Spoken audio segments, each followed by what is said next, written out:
This is a special presentation of ESPN, home of the college football playoff, semifinals on New Year's Day. AT&T Stadium.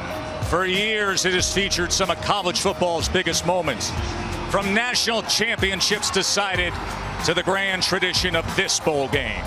We welcome you to the 2020 Goodyear Cotton Bowl Classic, the first of this New Year's 6 bowls. And over the course of 4 days, it is the best of the best. Tonight, 2 teams who were just flexing their muscles 11 days ago in thrilling conference championship games.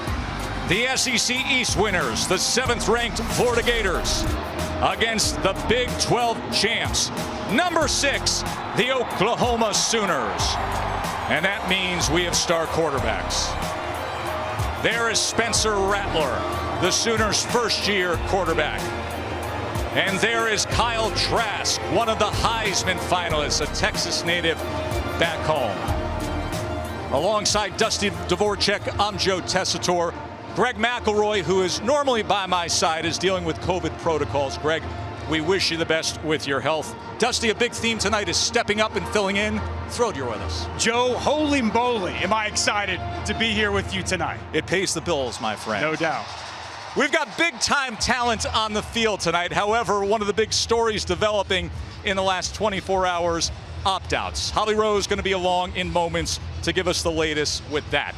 But as for who is here, Dusty, Kyle Trask. I mean, this guy had a season that rivals some of the great seasons in Florida history. He waited his time, he put in the work, and man, did it pay dividends. I love his size, 6'5", 240 pounds, stands strong in the pocket. It's his accuracy, his decision-making that has him as one of the 4 Heisman finalists, a fantastic senior season, and I can't wait to see what's in store in his final time to wear a Gator uniform tonight. And on the other side is Spencer Rattler, and this young man, folks, he was the #1 overall quarterback recruit in the country a few years ago, and he is living up to the hype. There's no doubt, and it was a slow start to the season for him. First couple of games in Big 12 play, he made some mistakes. Actually got benched in the first half against Texas, that 3rd game. And since then, it's been growth, maturity, and the arm talent is off the charts. This young man can make every throw and get him outside the pocket. Look out, he is lethally accurate with the football. Listen, we know the criticism in recent years of Oklahoma. You point the finger at the defense. Not anymore.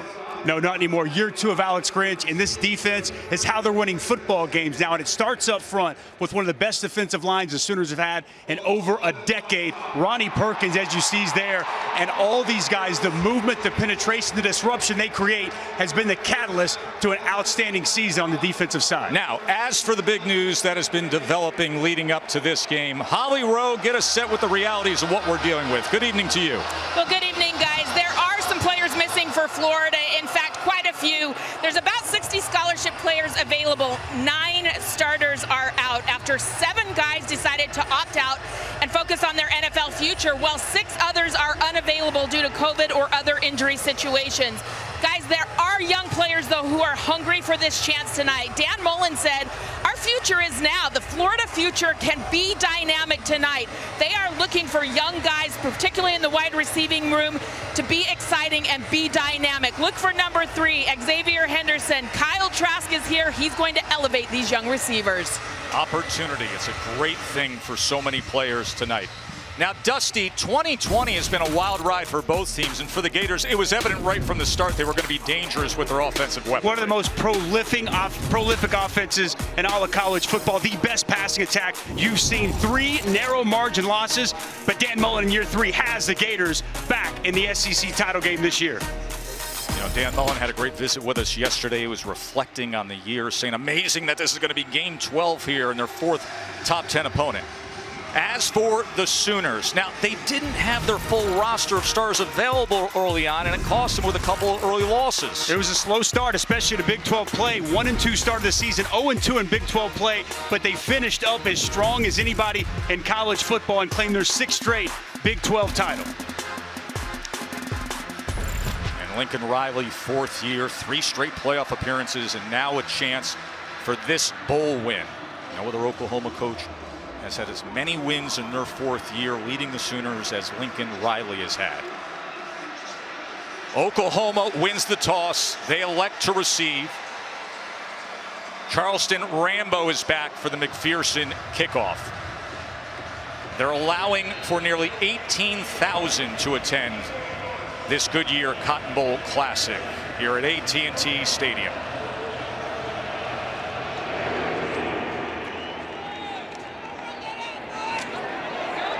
And Rambo on the return as the coverage unit able to corral him just around the 20-yard line. So say hello to Spencer Rattler, and we talked about the tremendous season of growth. Choppy to start the year, dealt with the turnovers early on, took a quick breather against Texas, and now a record-setting first-year quarterback and a Big 12 champion. And I thought the best game of his season in the Big 12 championship, he was sharp, he was focused, and displaying that moxie, now a championship quarterback in just his freshman season. Stevenson, the running back, and he'll get the early work as he takes it ahead for 4.5 yards. He led the way against Iowa State in the Big 12 championship with 97 rushing yards. And really this offense changed once he got back on the roster. Big bruising back, and really has opened up this rushing attack for Lincoln Riley. First pass of the game and complete to Rambo for a chunk play for the Sooners. Charleston Rambo, the junior from Cedar Hill, Texas. A lot of cushion being played there by the safety, Donovan Steiner. Just a simple hitch route. Quarterback Spencer Rattler identifies the off coverage, easy pitch and catch, and Charleston Rambo with a nice pickup after the catch. 26 yards, 16 yards after the catch for Rambo. Stevenson. More running room off the left side, and the Sooners, here they go with this offense that has found its stride. Ramondre Stevenson, the big burly senior from Vegas. Well, this is their favorite rushing attack. It's going to be their counter. They're going to pull both guard and tackle from the backside. The bread and butter of this offense for Lincoln Riley. You got offensive linemen getting to the second level. Nice block there on Diabate, and a big hole on the perimeter for Stevenson. Boy, we've seen a lot of this from the Sooners this year. Fast starts. And Stevenson with a spin move inside the 30. Dusty, they have outscored their opponents 134-17 in the first quarter this season. It's great game planning by Lincoln Riley. He does such a good job opening up games, understanding what he's going to get defensively, and putting together a picture-perfect start to games each and every week. It's quite remarkable to watch throughout the course of the season. After a 6-yard run by Stevenson, Rattler, a little bit of pressure as he launches it downfield. Touchdown, Sooners, the breakout freshman, Marvin Mims.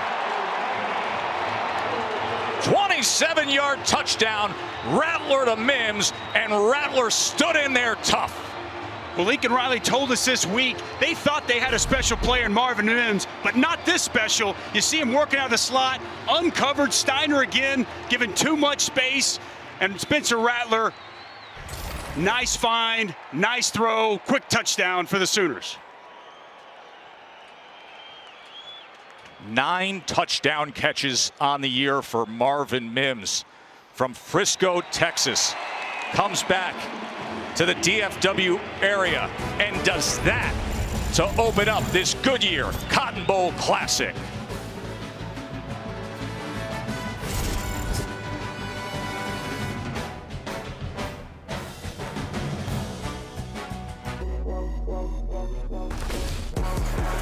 Gonna go deep, and he's got it! A pump fake. Trask takes a shot to the end zone. That's a Gators touchdown. Spencer Rattler looks very sharp. Rattler keeps and waltzes into the end zone. Touchdown. There's Mims going up and making an acrobatic catch. Joe, Dusty, and Holly with you here. Goodyear Cotton Bowl Classic, 7-0 because of that tandem for the Sooners, Rattler and Mims.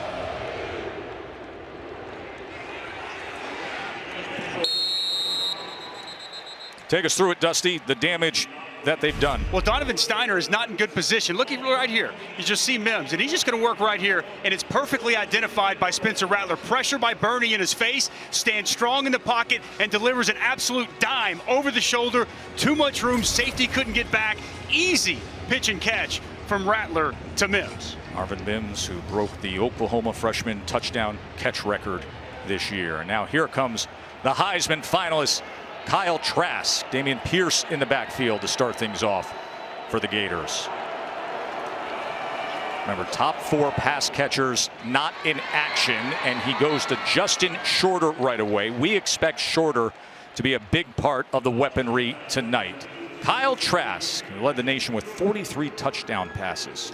Love his pocket presence, man. He stands strong in the pocket, goes through his progressions, and he finds the open man time and time again. He did so to Shorter for 13 yards. Goes to the near side, and it is picked off. Norwood, pick 6. Trey Norwood takes it back.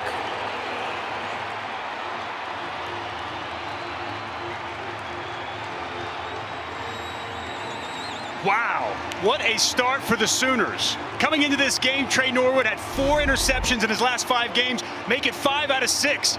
Watch Trask stare down his intended target, and Trey Norwood, eyes on the quarterback, steps in front and strolls in the end zone for a second quick Sooner touchdown.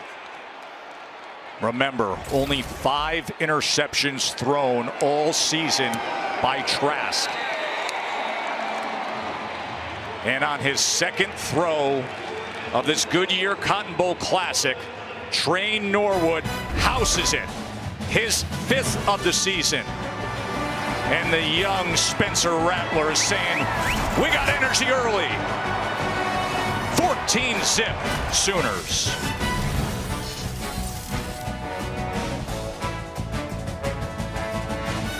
The Goodyear Cotton Bowl Classic, brought to you by Goodyear, helping you discover the road ahead. Goodyear, more driven. AT&T 5G. And Progressive Insurance. Save when you bundle auto, home, or motorcycle insurance. Visit progressive.com. Speaking of being driven, this is the sign of 2020 being not normal. The sanitation of the field about 3 o'clock this afternoon. It took about an hour, and they thoroughly sanitized this entire building. But guys, I can tell you what is normal. Oklahoma feeling right at home here, where they just won a Big 12 championship, and they've already gone up 14-0. Absolutely. Just 11 days ago, they defeated Iowa State to take the Big 12. 2-touchdown lead early on here against the Gators. You know, it's interesting, we mentioned who's not playing for Florida. Grimes, Tony, Copeland, Pitts, top 4 receivers. The intended target there, Dusty, was Rick Wells. Now, Rick Wells only has 6 catches on the year. 5th-year senior, it's a night for opportunity for him and so many other guys. And if you're Kyle Trask right now, the one thing about him, Brian Johnson had told us, he's even keel. He can allow that play to go to the wayside, stay confident, stay with the game plan, and big possession here for Florida and Kyle Trask. All right, so first play after throwing the pick 6, it is Pierce, and Pierce is wrapped up and sent back by that front 7 for the Sooners. Let's take a look at tonight's Chick-fil-A impact players. We've already seen for Florida, Justin Shorter, the wide receiver, at 6'5". He is a mismatch outside. He needs to have a big night. And Ronnie Perkins, so disruptive, so productive, and the emotional leader of this Sooner defense. Just the first 5 games dating back to a suspension. He has been sensational in his return. 2nd and 6. Pierce again, and this time driven back by Bryant Asamoah. And this is the difference with this Oklahoma defense led by the coordinator Alex Grinch, his 2nd year after coming over from Ohio State. One of the best run-stopping defenses in all of college football, giving up right around 90 yards a game. They penetrate, they're disruptive, and they're setting up 3rd and long situation for the quarterback, Kyle Trask. Number 1 run defense in the Big 12. 3rd and 7. Pierce split out, empty look for Trask. 4-man rush, Trask over the middle and gets it complete to Rick Wells, a senior from Jacksonville. Really good protection by the Florida offensive line. Plenty of time for Kyle Trask to stand strong in the pocket, navigate, locate the open receiver over the middle of the field.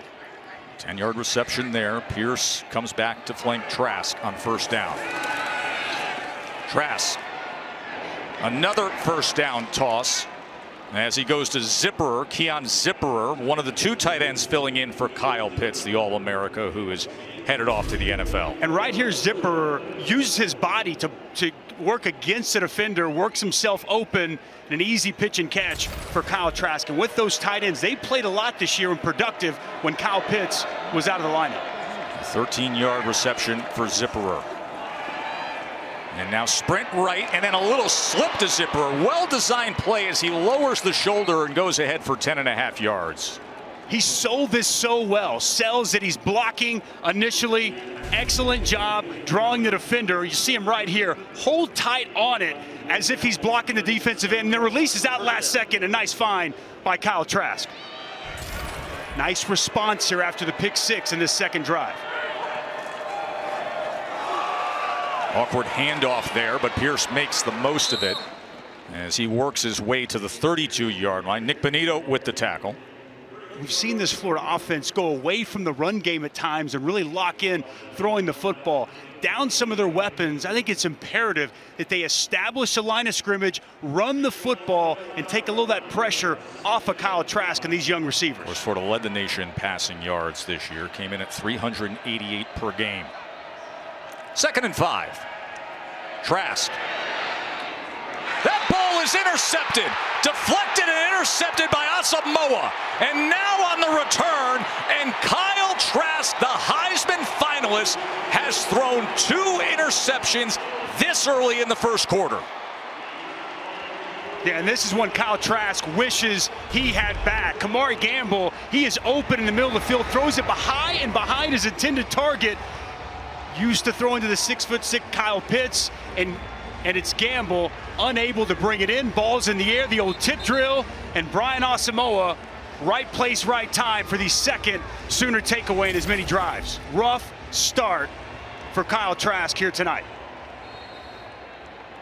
You see him shaking his head. Dan Mullen was talking about how much he appreciated his attitude in the lead up to this game, knowing who wasn't with him tonight. And here they are down 2 touchdowns, and now Oklahoma back with the ball. And Stevenson patiently looking for something. He spins free. Ramondre Stevenson, a stiff arm for something extra. And the big back goes for 22 yards. Well, it's the counter once again. Again, the bread and butter of this Oklahoma offense, but now you're seeing Ramondre Stevenson and what he's able to do. A little spin move to work outside, and the strength and the stiff arm to close it out. A little bit of tempo. As once again able to bounce it, find the hole, and make his way down to the 26-yard line. Todd Grantham, defensive coordinator. A lot of speculation about his job security. They gave up over 28 points per game, did Florida. That's the most they've given up in 74 years of this tradition-rich program. 2nd and 2. Rattler. And he will throw this away. Pass is legal. Number 29 is in the area. 3rd down. Yeah, and the frustration starting to boil over. You see Todd Grantham earlier on the sidelines getting in the face of his players, trying to ignite them, motivate them, and it's been a frustrating year for who I think is an outstanding defensive coordinator. Things haven't gone quite their way, and as he told me previously, there's a Gators standard here, and that's to be a top 10 defense, and they've fallen far short throughout the course of the season. 3rd down and 2. Loves to bring pressure in these type of situations. Rattler, quick strike, and it's incomplete. It was off the hands of the freshman West. I would imagine Lincoln Riley going to go for it here. No, he's going to elect to kick the field goal, get points, try to get points after the takeaway. It's a good job by the Florida defense after a couple of giving up a few big runs. Bow their necks and come up with a stop, force this field goal attempt. Now, Gabe Burkich is on course to set the Sooners' all-time mark for field goal percentage. He has made over 85% of his career field goals. 43-yard attempt for Burkich. Good lift and splits it. Don't blink. All of a sudden, it's 17-0. 2 picks thrown by Kyle Trask. And the Sooners having it their way early on here in the Goodyear Cotton Bowl Classic.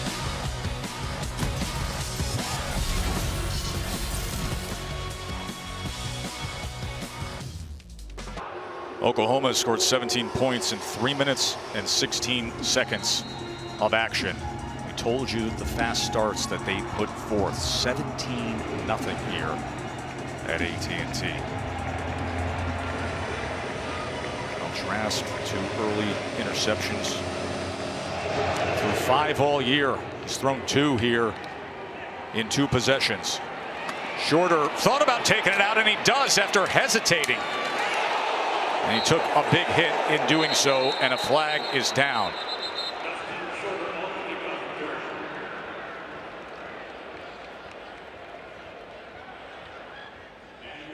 A new kick returner, new punt returner as well for Florida tonight. Kadarius Toney, Jacob Copeland, both not able to go. Toney opting out for the NFL draft, so Shorter's in action. Personal foul, illegal blindside block, receiving team number 9. Half the distance from the goal from the spot of the foul. First down. That kind of start, isn't it? Holly, the Florida offense looks to currently be in the pits without Kyle Pitts. Well, guys, everybody understands his decision, a potential top 5 draft pick, but he had a special message for his team that he sent us tonight. What's up, y'all? I'm sending my prayers and all my good luck energy down to Arlington, Texas for you guys, for the seniors. In this season out with a bang, for the young guys to embrace the opportunity that's, with you being able to play a bowl game, everyone gets to play. I hope everybody has bringing in the new year the right way with a win and bringing that trophy back to Gainesville. Go Gators. Wishes for the top tight end prospect in the NFL draft. Is in the area, second down. As Trask was dealing with more pressure and more disruption from his own end zone. That was LaRon Stokes coming in on him. Kyle Pitts, 12 touchdowns this year. Like the cheat code, Joe. And now Emory Jones comes in to play quarterback for Florida. A redshirt sophomore, very good runner. Came in early in the SEC championship game and had a design run. And that is what he will do here. And sparking things a bit is Emory Jones as he surges ahead for the first down for the Gators. Love the quarterback counter when he's in the game. His vision, acceleration, elite as a runner, and likely the future quarterback for the Florida Gators. Adds an element that's so difficult to deal with as a defense.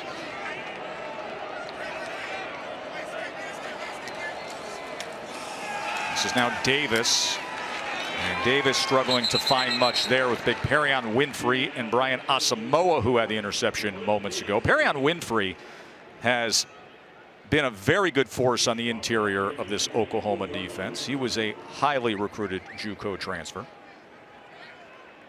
Disruptive, penetrator, key cog in the middle of that defense for defensive line coach Calvin Thibodeau, who's gotten this line to play at an extremely high level this year.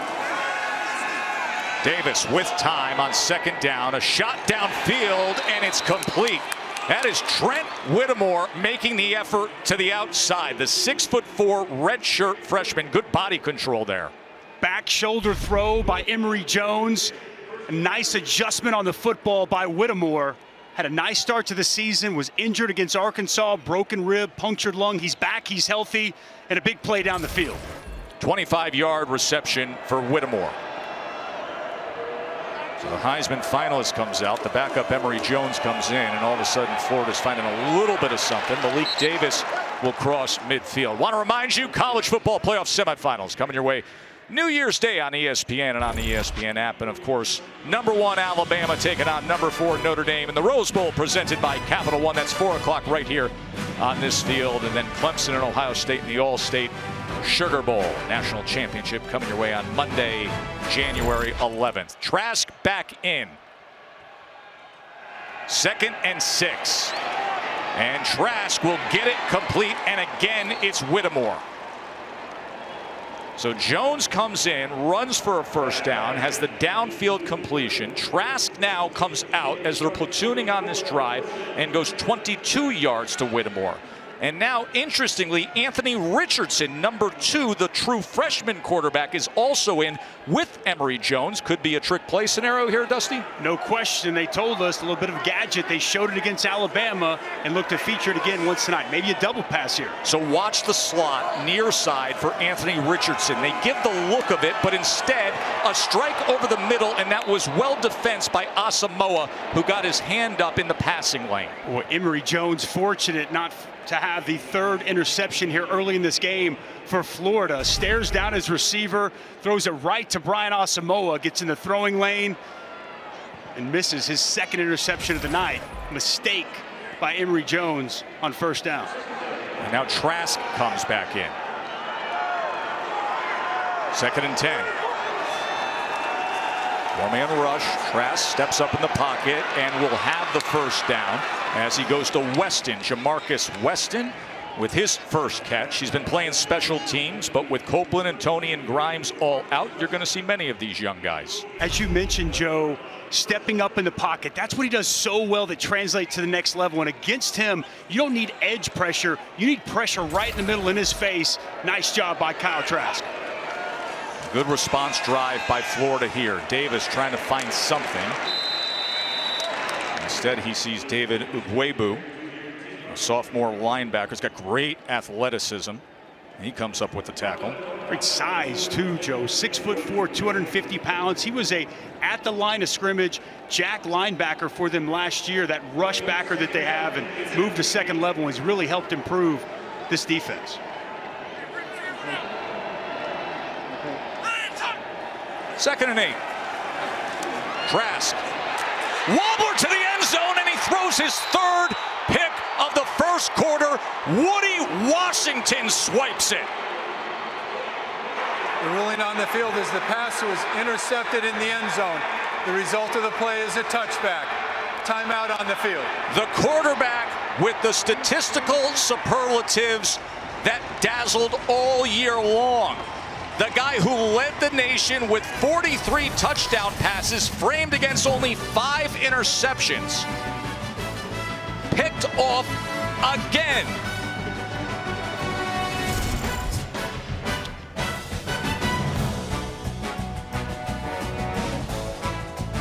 Dusty, that is Kyle Trask's first career 3 interception game, and it happens in the 1st quarter. Nightmarish start for the senior Kyle Trask.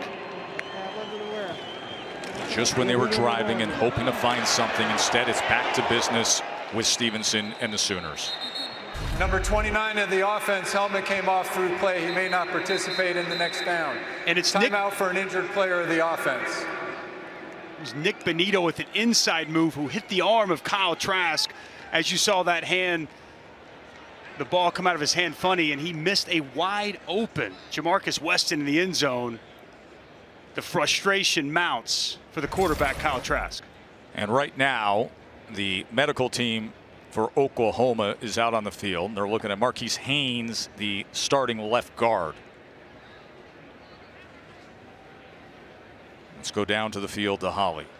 Well, guys, I've been observing Kyle Trask very closely after the interceptions. The first 2, you know, he kind of had a smile on his face like, oh, man, like what a way to start. He was really good-natured about it, very even-keeled. But after that 3rd interception, he just came to the sideline, and he is frustrated. He had a long conversation with Dan Mullen. You can tell he is just trying to get it back together right now. Keep in mind, it's been a very quick turnover, 10 days since they last played, with a completely new receiving core that he's having to work with tonight. A big turnaround for him. He's got to get it back together. Timing is off, frustration is mounting, and you're exactly right, Holly. He's going to have to get his confidence back, and it's tough now in a hole 17-0, and he hasn't been here before. 3 interceptions early on in this 1st quarter, Joe. Well, and doesn't have the key pieces to lean on. When you say timing, there's another side, the cohesive nature of timing. You got to have the guy you're used to throwing to, and his top 4 targets are out. Of course, number 1 Alabama, number 4 Notre Dame will be coming your way on New Year's Day. That is the Rose Bowl game presented by Capital One. It'll take place right here at AT&T Stadium. First time since 1942 that the Rose Bowl isn't in Pasadena. Who's missing for Florida? You take away all the weaponry and big targets. You got the first team All-America tight end. The guy will almost assuredly be the first tight end taken in the NFL drive, and Grimes and Copeland. And how about what Kadarius Toney turned into this year, Dusty? He's been fantastic. He's the guy they move around to create the mismatches and matchups that they want, get him the football in a variety of ways. Kyle Pitts, as we talked about, at 6'6", his catch radius, and Brian Johnson had described him as a unicorn. Trayvon Grimes as well at 6'4", can flat out go up and get any 50-50 ball. Those pass catchers make Kyle Trask right even when he's wrong at times, and unfortunately he doesn't have them here this evening. You know, and specifically Toney. Toney's a guy who's good with yards after the catch. Number 7 nationally in YAC, and Oklahoma top 10 in giving up yards after the catch. Marcus Major will go ahead for a first down. Major, the redshirt freshman from Millwood High School up in Oklahoma City. This offensive line getting a lot of push at the line of scrimmage here early in this football game. Some easy big chunk runs early. Rattler with time, looking over his options, and then tracked down, and the ball is out and is recovered by the Gators. It was Bogle who forced it. The ruling on the field is a fumble recovered by the defense. First down, Florida. And then Trey Dean recovers it. It's an excellent pursuit to the quarterback. And one thing about Spencer Rattler, keeps his eyes down the field and looks to scrambles and looks to throw at the football. And Bogle retraces steps, big hit on the quarterback, ball's out, and Trey Dean's on top of it. Exactly what this Gator defense needed. You see Rattler looking up at the big jumbo here at AT&T Stadium and saying, where'd that guy come from? He didn't feel him, Joe. He didn't feel that pressure coming from the backside. And heads up play by Chris Bogle with a big hit on Spencer Rattler. And now Florida down 17, and they cash in as Trask quickly gets it that time to Shorter. And Shorter will have 9 yards on the catch. Big play by Bogle. See if he can spark things. Well, it's been a disastrous first quarter to this point for Florida. Like the quarterback run game in spots like this with Trask. 2nd and 1. Wells orbit motion behind Trask here as they'll keep it on the ground with Wright. And Wright will move the chains for the Gators. Kind of a three-headed monster running back for Florida. You'll see Pierce, Malik Davis, and there's Naquan Wright. Smaller of the 3 backs. Really good quickness. And a little crease there off the left side to move the chains. Naquan Wright went to Miami Carroll City High, 5'9", under 200-pounder. Trask, good protection this time, and there is Gamble, the tight end, and Gamble will have a first down for Florida. A lot of zone coverage being played right now by the Oklahoma Sooners, and you're seeing these Florida pass catchers just sitting down in the soft spots in the zone, and Kyle Trask locating his targets here on this drive. 13-yard catch by Gamble, so it's 1st and goal for the Gators. Trask, inside screen Wells, and he makes his way to the 6-yard line. Pat Fields with the tackle. Near the 6-yard line. Rattler, first-year quarterback for Oklahoma, just fumbled it away. Florida desperate to get on the board here, try to find something early on. 3 interception first quarter for Trask. Now running it and finding Ronnie Perkins waiting on him. We love quarterback run game in the red zone. Well defensed by the Oklahoma front, not giving an inch and changing the line of scrimmage. Nowhere for Trask to go with the football. 72% of their trips in the red zone have finished with touchdowns this season. 3rd down and goal.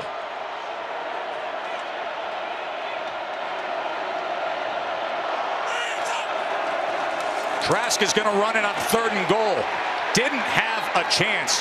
Agwebu came in darting against Kyle Trask. Clearly 4-down territory. No, I guess not. They're going to kick the field goal.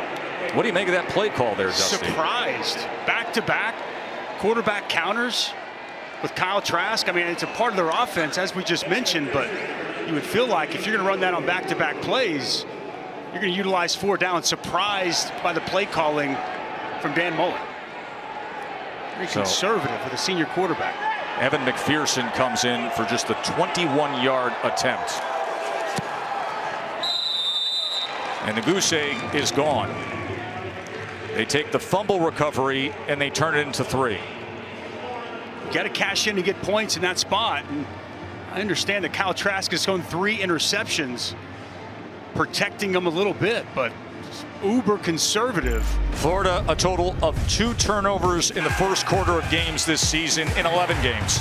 3 in the first quarter alone here tonight. Trey Norwood just flat out making a play on that one. This pass behind his intended target. Brian Asamoah, the recipient of the ball, hitting him in the hands, and a good rush by Nick Benito deflects the pass as it is released from Trask's hand, and Woody Washington gets the easy interception. And to think it's Kyle Trask that has thrown the 3 interceptions. Last time that any team had 3 interceptions in the first quarter of a bowl game, not even New Year's Six, just any bowl game. Utah back in 2015, Vegas Bowl against BYU, and it happens tonight with a Heisman finalist. This was an issue for the Oklahoma defense last season, and early on this season, they weren't creating those turnovers Alex Grinch wanted. They've been getting them lately, and obviously here tonight. As McPherson boots it. Just the second meeting ever between these power programs. Of course, you remember back in January of '09, BCS National Championship game. Gators got the best of then #1 Oklahoma down there in Miami that night. Holly? Well, guys, Spencer Rattler, the thing he's done well this second half of the season is not turn it over. That timeout that he had against Texas after his second straight turnover in the game has served him well. Since that time, he had 5 interceptions, 5 turnovers before. He's only had 2 interceptions and no fumbles until tonight since. He has learned ball security. He's matured in that regard. Let's see how he responds after his first fumble. There's Major, bounces to the outside, slips past the would-be tackler, breaks 2 more tackles. Good effort from Marcus Major. Back to the bread and butter, simple counter play, pull backside guard and wing, get out in front, and a nice piece of running the open field. Balance from the redshirt freshman Marcus Major.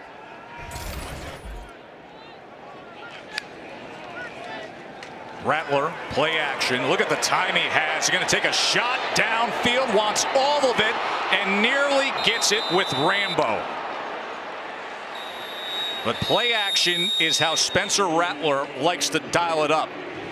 He has 18 touchdown passes off of play action. That's #1 nationally.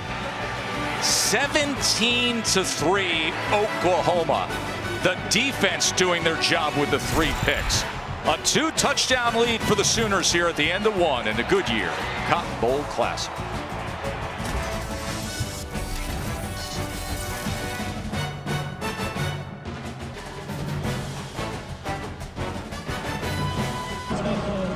Glad you're with us here. The Goodyear Cotton Bowl Classic. Oklahoma 17-3 on top of Florida. Start of the second quarter. Joe Tessitore alongside Dusty Dvorak and Javi Rowe. You know all about the recent postseasons for Oklahoma, making the last 3 college football playoff games. This a game that you would think, Dusty, is critical when it comes to program perception. Rattler on second down, another shot downfield, and incomplete again as Theo Weiss was the intended target. But in terms of program perception, and here you are against a Florida team where the roster's somewhat gutted, people are expecting you to go out and lay down the hammer. That's exactly right. Look, this is a primetime out-of-conference matchup that Lincoln Riley told us himself is very important as we see the replay there. Jaden Hill getting that arm in, knocking it away on the deep shot. And here's the thing, Lincoln Riley 0-3 in the postseason. Now, that was playoff games, 0-3 against the SEC. They circled this game, and they made it an importance for a springboard opportunity in next season. 3rd down and 10. Flag is down as Rattler goes to the near side, incomplete to the left of Marvin Mims. Offside in the neutral zone at the snap. Defense number 10. 5-yard penalty, replay 3rd down.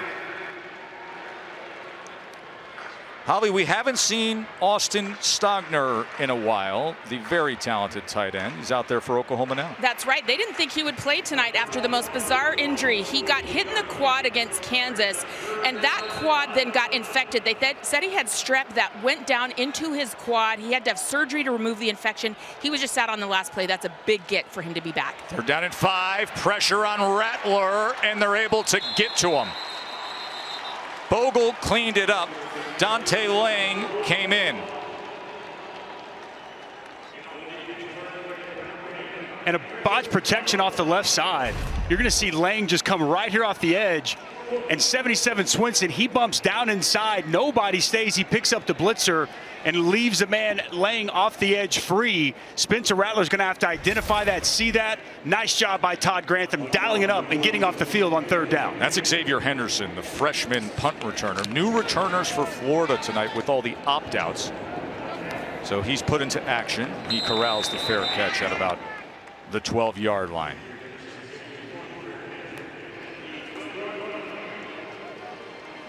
Glad you're with us here for the Goodyear Cotton Bowl Classic. Joe and Dusty upstairs, Holly Rowe down on the field. A reminder, when you tally everything up, I mean, we were putting together our boards in preparation for this game. You just red X's everywhere. You're replacing players. You got some scout teamers, some freshmen that haven't seen the field all of a sudden pressed into action. So they're at about 60 scholarship players and top 4 pass catchers out of action for Florida. Trask.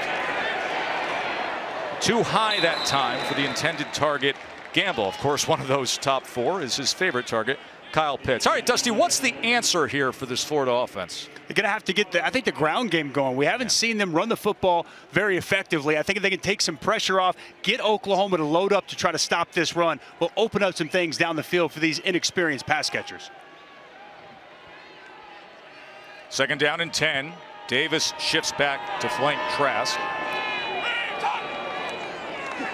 Trask from inside his 5-yard line drives the ball, and it's incomplete. Gamble couldn't hold on to it. It'll be 3rd and 10. Shane Witter had coverage on Kamari Gamble. The disparity in throwing and rushing yards this season for the Florida Gators, most prolific passing attack in all of college football.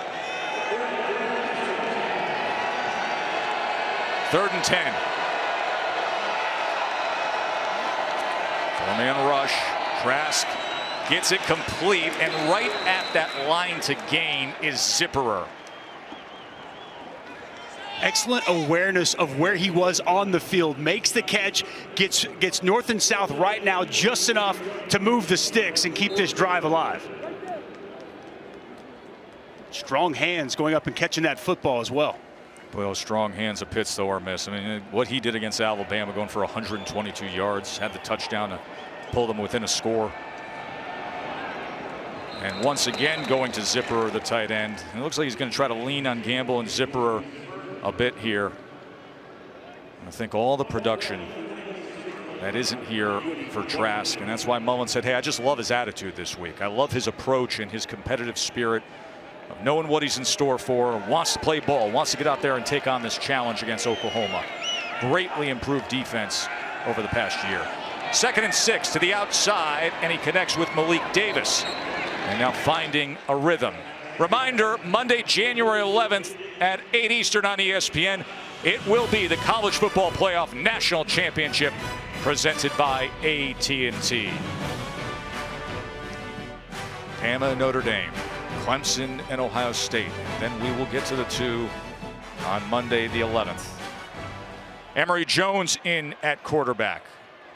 All 3 quarterbacks have been on the field already. Swing pass out of the backfield, Pierce. Pierce utilizing the blocks well, and Pierce takes it past midfield for the Gators. Goes down as a pass, but that's just an extension of the run. Getting their running backs out in space, forcing Oklahoma to tackle on the perimeter, on the edges. Nice play call by Dan Mullen. Good blocking on the edge, and a quality pickup by Dameon Pierce. Jones remains in at quarterback. Pierce, nothing happening there at all. Corey Roberson with the tackle. Right on it. They do so much movement at the line of scrimmage. You know, twist games and really make the offensive lines work. There, Corey Roberson fitting over the top of the defensive tackle. He frees up, and a nice tackle for loss. Second and 11. Quarterback run game when they go empty. Let's see if that's the case here with Emory Jones. Very talented runner, and that is what he does. Finds a seam, and he works his way inside the 40-yard line. Total change of pace quarterback. And they have packages for him, specifically for him, all year long. And Dusty, this is a guy that everybody was in on. He was a big recruit when he came out of Heard County High School. Ohio State was in on him, Auburn, Bama, Florida State. And he headed to Florida. Many thought he would be the future of the program. But as Trask did himself waiting his turn, now Jones does the same. Puts an immense amount of pressure on the defense with his explosiveness as a runner. 3rd and 3. Jones running again, well blocked. As you saw, he had big Stuart Reese, the 350-pounder, paving the way for him. And it's a first down with a 7-yard run from Emory Jones. Well, you're exactly right. Stuart Reese gets up on a linebacker, Agwebu, and he helps pave the path for yet another first down. How'd you like to see 6'6", 350 pulling right at That's a big man, Joe. That's a big man. Jones. And he's able to get this ball complete to Rick Wells. 17-3. Oklahoma. 3 interceptions thrown by the Heisman finalist Kyle Trask. 1 returned for a pick six. This Oklahoma defense, they've been doing their jobs. You think about over the past 4 games, they've held their opponents to a combined 57 points. Florida sitting here with 3. Fake the run, passes it downfield to the end zone, and Jones took a big hit as he was looking for Xavier Henderson downfield. It was Ronnie Perkins coming in on Jones, Dusty. Yeah, nice inside move by Ronnie Perkins. Makes a big hit on Emory Jones. They faked the quarterback run game. He wanted to take his shot in the end zone, and he paid the price. Ronnie Perkins, one of our impact players to start the game with a big shot. 3rd down and 5. Playbook's wide open here. You can go quarterback run game. And Malik Davis in the backfield, excellent pass catcher as a running back. You see him split out. They love to throw him the football. 4-man rush against Jones with time, and it's a first down for Florida and something extra for Xavier Henderson, the younger brother of the recent Gator star cornerback C.J. Henderson, who was a top 10 NFL draft pick. And maybe an image of the future with Emory Jones throwing the football to the true freshman Xavier Henderson. Nice job getting open and a very confident throw from Emory Jones. All of a sudden, a quality drive here by the Gators. Yeah, that is keeping Spencer Rattler, who you just saw, anxious and on the sideline, which is just what they need. Jones wrapped up right at the line of scrimmage that time by Nick Bonito, who chops him down. You see Kyle Trask supporting Jones as they convert and move the chains there. He's had a great attitude. Jones and Richardson, the 3rd string quarterback, in now for Florida. We saw this earlier. And there is the freshman quarterback, big recruit himself. And a timeout is going to be used by Oklahoma. Florida on the go. See what they can come up with when we come back to the Goodyear Cotton Bowl Classic. Can't wait for New Year's Day, and at noon Eastern on ESPN, Chick-fil-A Peach Bowl will get college football started. Number 9 Georgia against number 8 Cincinnati. Undefeated Cincinnati. Luke Fickell and the Bearcats. Now you want to talk about the chance to make a statement. The way this Georgia team is playing, no doubt, with JT Daniels at quarterback, and right now it's Emory Jones at quarterback. 14th play of this drive. Rick Wells inside the 10, and it'll be 1st and goal Gators. So this is the kind of drive they've been looking for. 5.5 minutes, 15 plays coming up, and in action to score. Well, watch this right here. Watch the big guys. Garage getting out front. Hagee getting out front. Wide receiver screen, but it's the big guys securing the blocks and setting up the big play. Jones, first and goal to the end zone, threw it to the inside and behind Henderson. And the point you made is exactly right. This drive, obviously effective, hopefully for Florida can result in points, but it's keeping Spencer Rattler and that Oklahoma offense on the sidelines, allowing Todd Grantham's defense to get rest, get together, and when they take the field, try to get another stop. Key here that Florida can punch it in for 6. I'd expect quarterback run game with Emory Jones in the game. That's what you get on second and goal, and with it, a Gators touchdown. A much needed Gators touchdown. 16-play, 88-yard drive, and Emory Jones with the 1-yard touchdown run. Exactly what this Florida offense and Florida football team needed to get back in this game. His job of tough running, allowing his blocks to set up, running through an arm tackle, and finding pay dirt for the first Gator touchdown of the night. Get used to Emory Jones doing that, Florida fans. This is a team with a lot of young talent, and he's expected to lead the way in the coming years. They were down 17-zip. They closed the gap. Just a touchdown game. Jones puts it in, and the Heisman finalist says, let's go.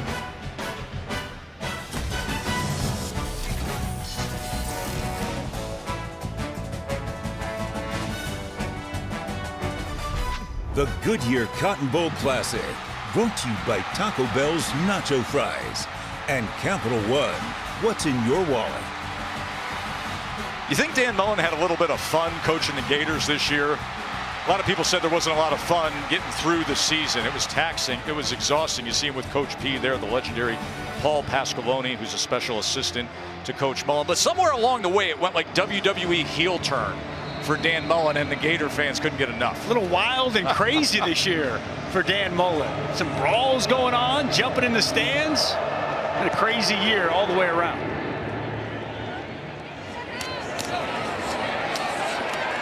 Here's Rambo on the return as the coverage unit keeps him just short of that 20-yard line. The 88-yard drive to close it to a touchdown margin.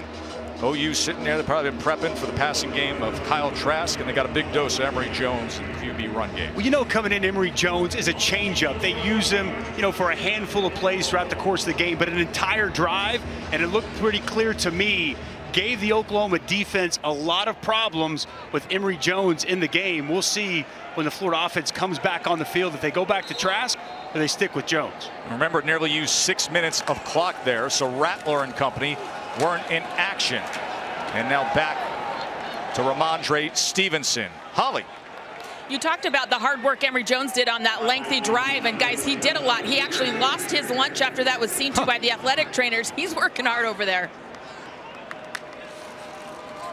Short pitch, Stevenson on 2nd and 6, and it'll be 3rd and a long one. Oh, it's a fumble. Florida came up with the ball. Florida came away with it. At the end of that play, there's a fumble recovered by the defense. First down. Stevenson coughed it up, and Elam, the cornerback, came away with it. Wow, massive, massive takeaway for the Florida defense. The question is, was that elbow down as he went to the turf before the ball came out? Let's take a look here, see what we got. Out. Well, looks like it's out, Joe. Let's bring in our rules expert, John Perry, 3-time Super Bowl official. John, you feel like you got a clear look here? Well, the whole goal here is it clear and obvious that it's something else? Right now, I would say you'd stick with this ruling of a fumble, change of possession, and change the game. So Trask comes in off of the fumble recovery, and Pierce will take it ahead, and now Florida energized as Pierce goes ahead for 11 yards. Chance to tie this. This thing looked like it was going sideways, and now Florida with a chance to tie it up here in the second quarter. Starting to run the football more effectively. Outstanding vision and cutback for a nice pickup.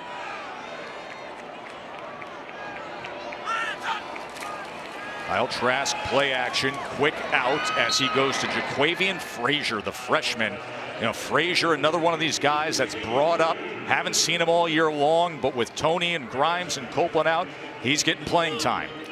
Good route, good timing. Kyle Trask to the freshman Fraziers. His offense all of a sudden got a little rhythm. For 4 yards there.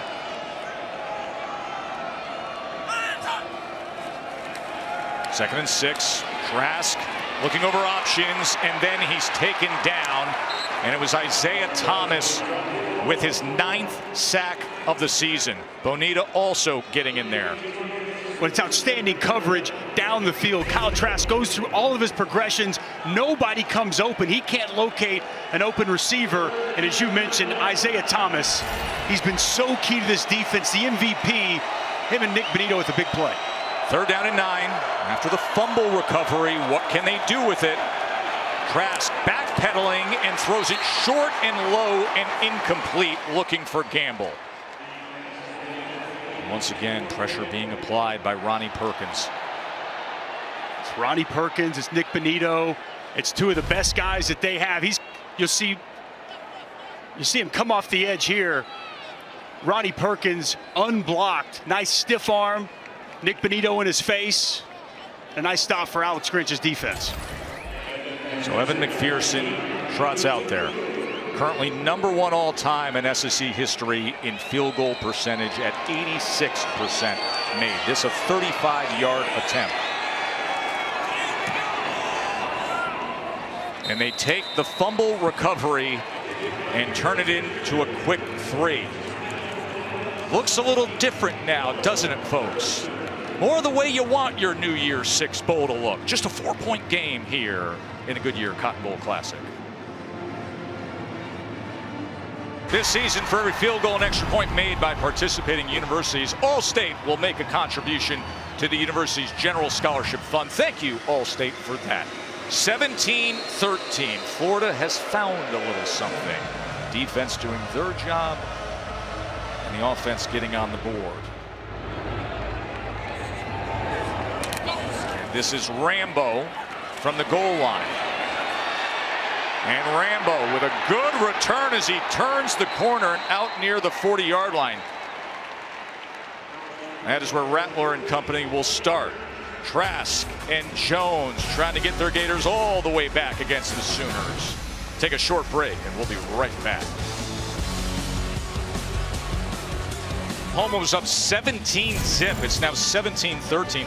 Dusty, this team, this Oklahoma team, we mentioned fast starts. First quarter point per game differential of nearly 12. That's the best in 8 years in the sport. Wow. But it doesn't always hold up for the Sooners. They end up playing tight games. They were up 17-zip right here 11 days ago against Iowa State. That was tightly played to the wire. It's interesting. They take their foot off the gas, and I think we've got to give the Florida defense a ton of credit. Todd Grantham was frustrated. He was in his player's face, and the last 3 possessions, they've created 2 takeaways and forced a punt. They have responded to their defensive coordinator. See what they can do here as he goes to Seth McGowan. McGowan's got plenty of green space ahead of him as he goes past midfield. Steiner finally forces him out. So for Spencer Rattler, that is his first completion since the first drive of the game. It's an excellent setup to McGowan out in the flats. Man-to-man coverage. Linebacker couldn't go over the top in a big pickup. Rattler trying to extend the play as he's being chased down and then taken down. Now they go their last 3 drives of fumble, punt, fumble. You just saw Lloyd Summerall racing down Spencer Rattler. Pass rush starting to get home. It was Chris Bogle with the pressure from one side, flushing Rattler out, and then Summerall with excellent speed chasing Rattler out to the sidelines. Pass rush starting to pick up for Florida.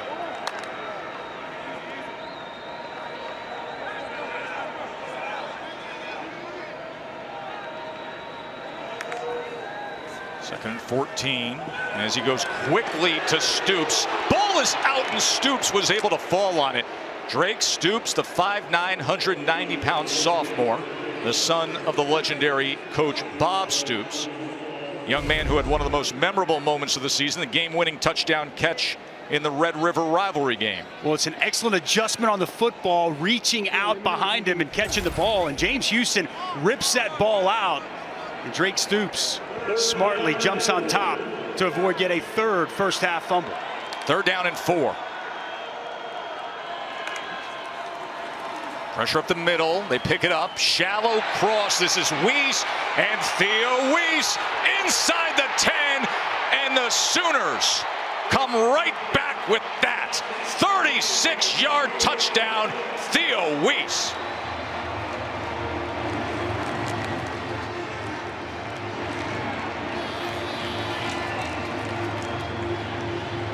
That's the response Lincoln Riley was hoping for from his offense. I think Dan Mullen is looking for a pick.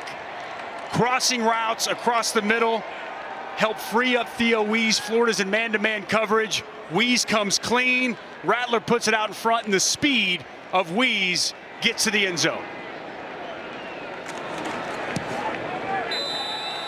Second touchdown of this Cotton Bowl for Spencer Rattler. Okay, so we're going to have man-to-man coverage here, and as we're going to see, just a shallow crosser. But watch these guys come across here. They're going to essentially set a pick and not allow the defender to stay and run with Theo Weiss. That's what Dan Mullen was looking for.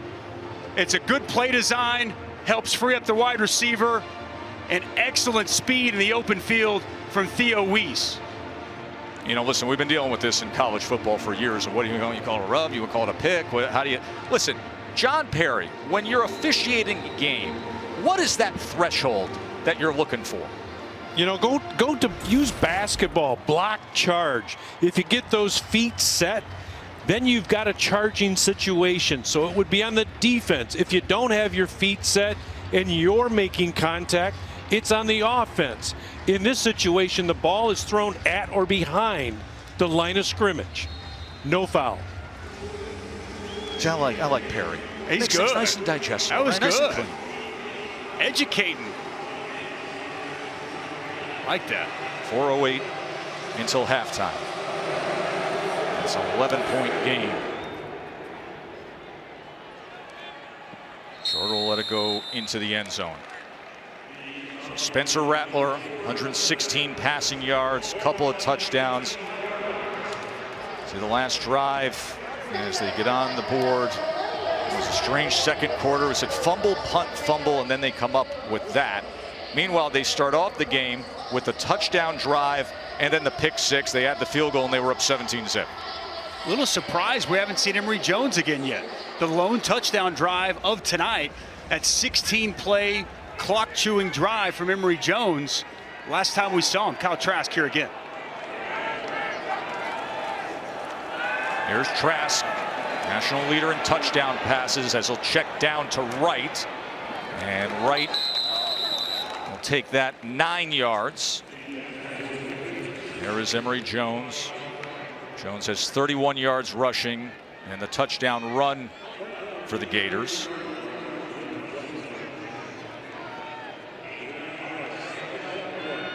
Second and 1. And Wright, good burst of speed. Naquan Wright, past midfield for the Gators.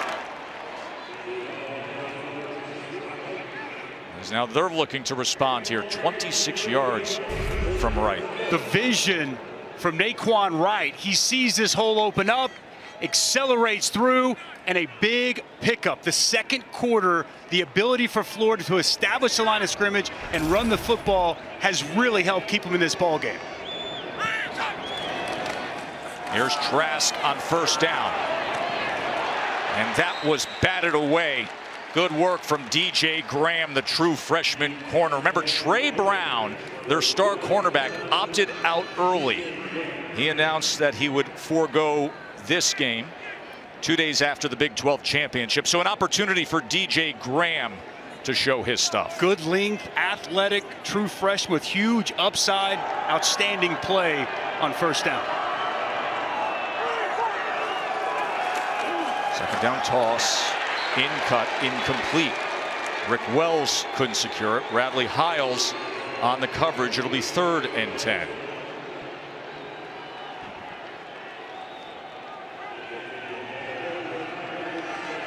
See what Alex Grinch wants to do here. 3rd and long situation.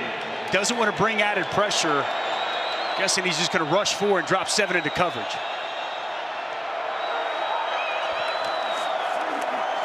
Third down and 10. That is incomplete when he had a wide open Zipperer who couldn't come up with the catch. Unfortunate there, Joe. Excellent read by Kyle Trask. Got exactly what he wanted on the post. Ball is out of his hand as Zipperer's making his break, and he just drops it. And this is going to be a monstrous field goal attempt from McPherson. They are spotting this to what would be a 58-yarder. He's got a career-long 55-yarder. He has 5 career 50-plus yarders made. McPherson from 58. And it comes up short. And Florida comes away empty after they had the big run, 60 yards in 4 plays, and they come away empty.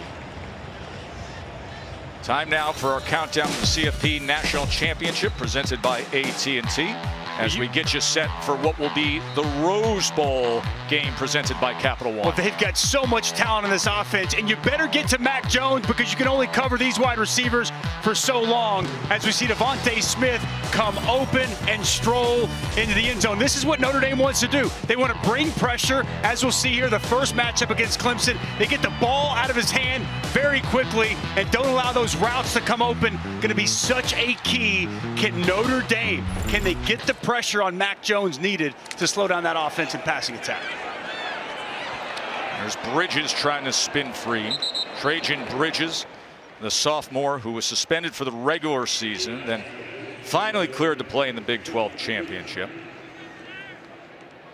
2.5 minutes to go here. What a strange first half. Had Oklahoma come out, burst out 17 to zip. Trask with the 3 interceptions, and then Florida comes back, gets themselves in position, and then Rattler moments ago to Weiss, and now can he find something before halftime? They're already past midfield with Bridges. RPO, get those second-level linebackers up. Middle of the field is wide open, and Trajan Bridges, you just mentioned, back in the Big 12 championship game, might be the most talented of all the Oklahoma wide receivers. A couple of grabs here late in the first half. Big statement when you consider the year that Mims had, but that is how he is viewed.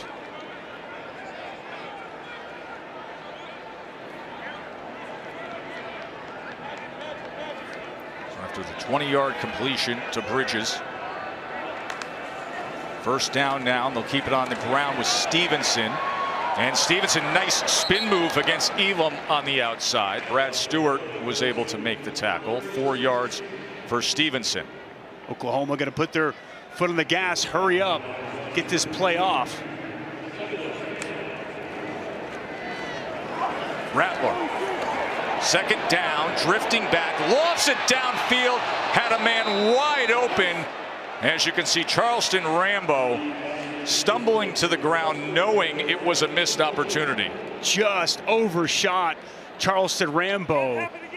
Spencer Rattler puts a lot of air underneath that football, try to allow the speedster to run underneath it just a little bit too far. Austin Stogner in the game now. Stogner, the big 6'6" tight end. Third down weapon when he was healthy. They're showing edge pressure, and there was some movement. Offense, number 52, 5-yard penalty, still third down.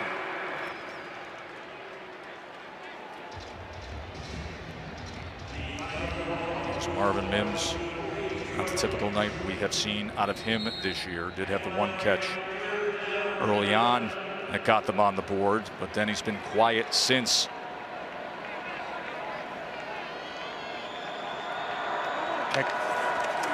Third down and 11. Stevenson on the ground on 3rd and 11, and he's going to go for 11 and a half. 2 timeouts remaining. First down stops it with 1:07 as Lincoln Riley plots things out here. Rattler on first down, being chased. Bogle stumbling to try to get to him. And Rattler will tuck and run and be right at that line to gain, out of bounds, stopping the clock with 51 ticks before halftime. Smart play by Spencer Rattler. Chris Bogle, he's working on true freshman Anton Harrison off the left side. He's starting to come clean, but no pressure from the other side. No one keeping contained. Good coverage down the field, and Rattler, nice pickup, and he gets out of bounds.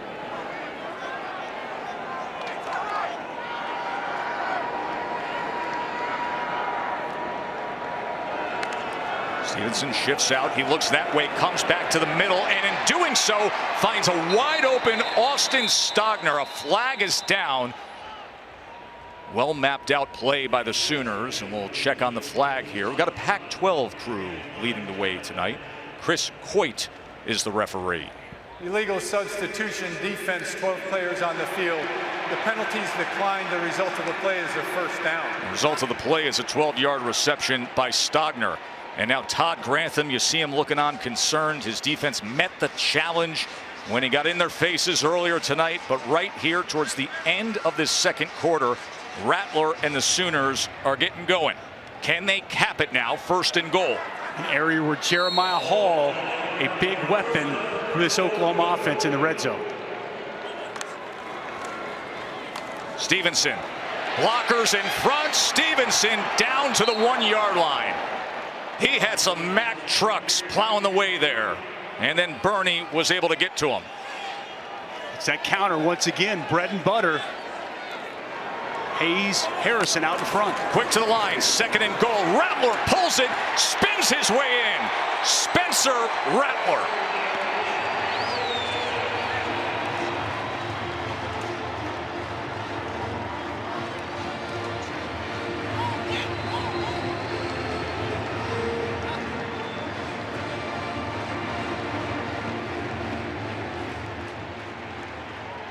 An offense that came out so hot. Then all of a sudden they struggled after that first drive. And now here before halftime, Rattler has put them into gear.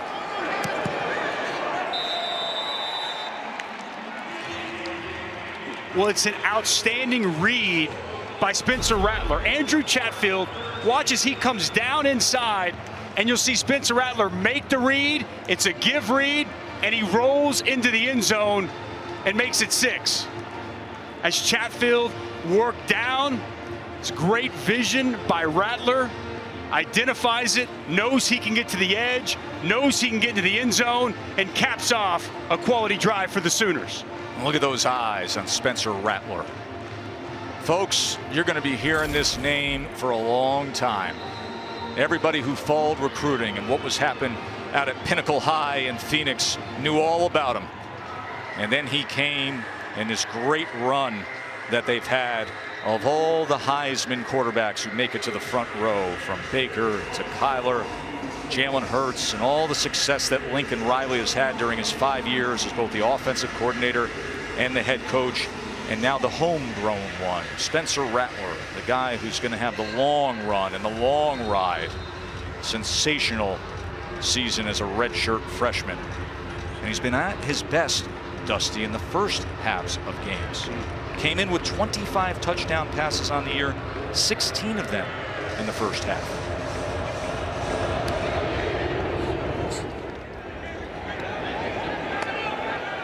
Shorter put into duty as a kickoff return man tonight, and the coverage unit able to get to him.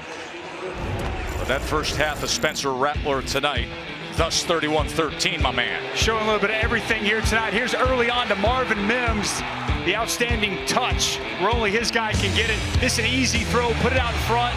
Good blocking down the field by the Oklahoma defensive backs. And then cap it off with a little bit of run. Physical finish into the end zone. Dancing and enjoying the moment here on the big stage. The growth and maturity that we've seen from Spencer Rattler this year, extremely impressive for the freshman quarterback. Pierce will be taken down here in the final seconds of this first half. What a wild first half, wasn't it? Whew. Oklahoma scores the first 17 points. Florida scores the next 13 points, and the way they do it too. I mean, they're platooning quarterbacks. We had Trask and Jones coming in and out on the very same drive. Flag is down here with a second left on that. After the play ended, personal foul, offense number 72, half the distance to the goal, second down. Florida comes back to get to 13 points. We saw Emory Jones do it with the long sustained drive that they had to have, and then he caps it with the touchdown. Trask comes back in, but then Rattler, his last couple drives for Oklahoma, and the quick strike nature, right? 4 plays, they go under 2 minutes. He hits Weiss for the 36-yarder, and then 2.5 minutes, they come down 60 yards. He puts it in from a yard out, and all of a sudden we go from 17-13, where you feel like Florida's tightening down defensively, to having a deal with Oklahoma, and this is what the flag came in for. The sportsmanship there by Damian Pierce. Forsythe got hit with the personal foul.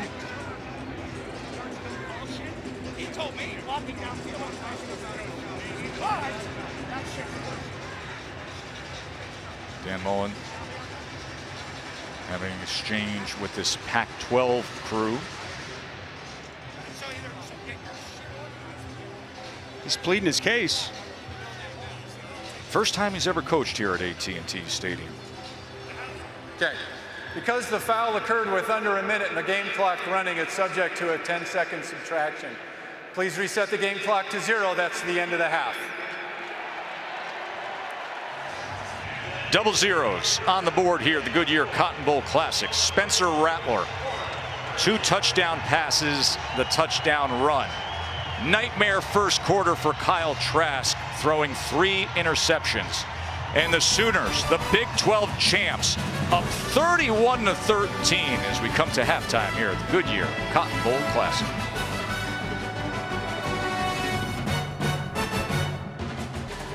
Clemson, Ohio State, Notre Dame. The college football playoff semifinals, New Year's Day on ESPN. We've got the New Year's 6 bowls underway as you're watching the Goodyear Cotton Bowl Classic from here at AT&T Stadium. Look at that view from across the way. Joe Tessitore, Dusty Dvorak, and Holly Rowe with you as Oklahoma's on top of Florida 31-13.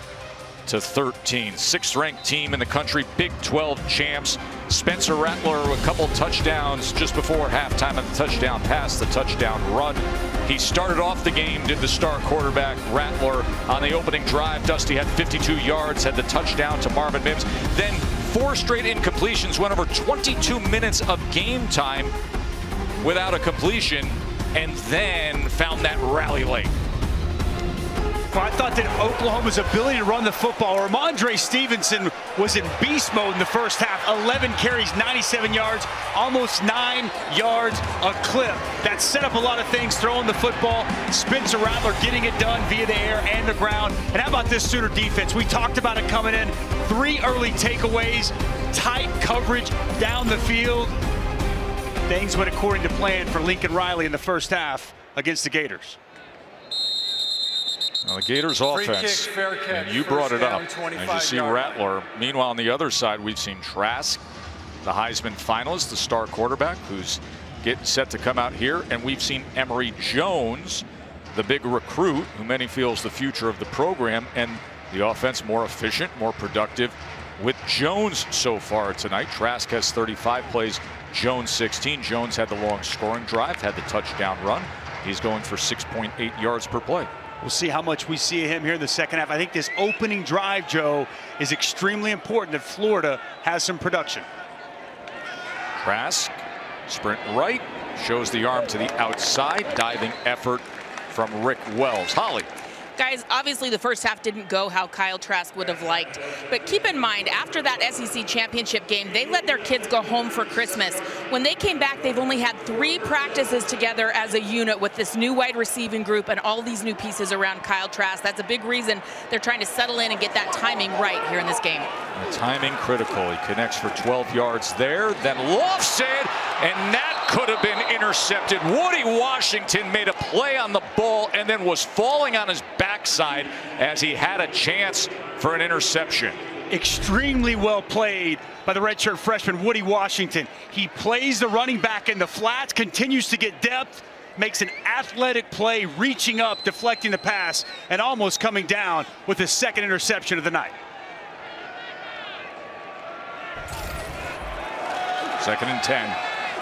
Trask is going to check down to Pierce, and Pierce is forced out at about the 39-yard line by Asamoah.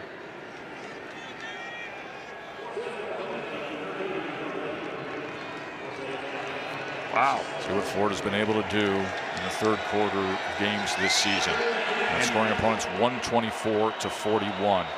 Find themselves with a 3rd and 8 against this vastly improved Oklahoma defense. 3rd and 8 for Trask. 4-man rush. Brings it back down. Launches downfield. And incomplete. No flag. As he was trying to get it to Justin Shorter. Top 4 targets not in action tonight for Kyle Trask. Kyle Trask wanted to take his shot. He had the 6'5" wide receiver.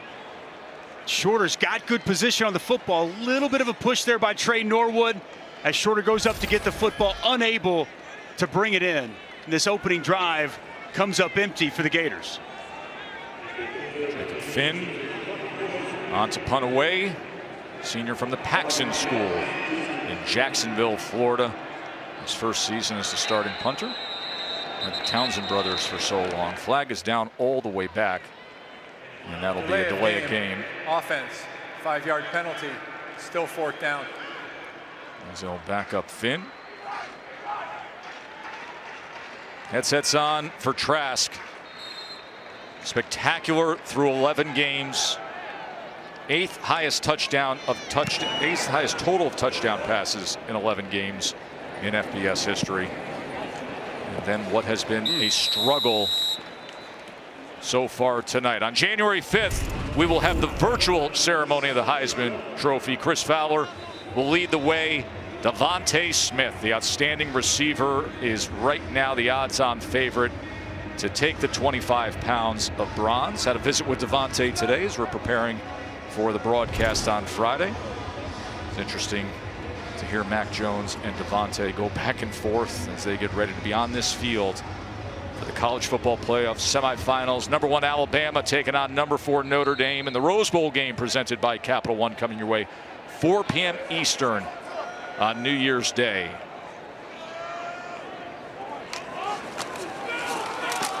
Stevenson patiently utilizing the blocks out to the 12-yard line. Well, if it isn't broke, don't fix it. They continue to run the counter in these staple runs so far. Offensive lineman getting out in front, patience from Ramondre Stevenson, a nice pickup on 1st down. Play action now on 2nd and 4, and Stoops with the reception and a chain mover for the Sooners. And you hear the Stoops from the fans who have made the drive down. 18,000 allowed with the COVID restrictions here at AT&T Stadium. Spencer Rattler, so effective and accurate on the move, under pressure, puts that ball out in front where only his receiver can make a play on the football. Well done. 11-yard reception by Drake Stoops.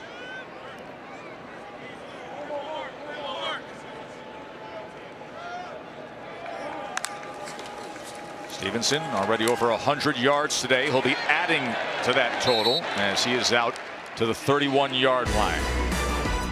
Well, Saturday at 4 Eastern, number 25 Oregon taking on number 10 Iowa State in the PlayStation Fiesta Bowl.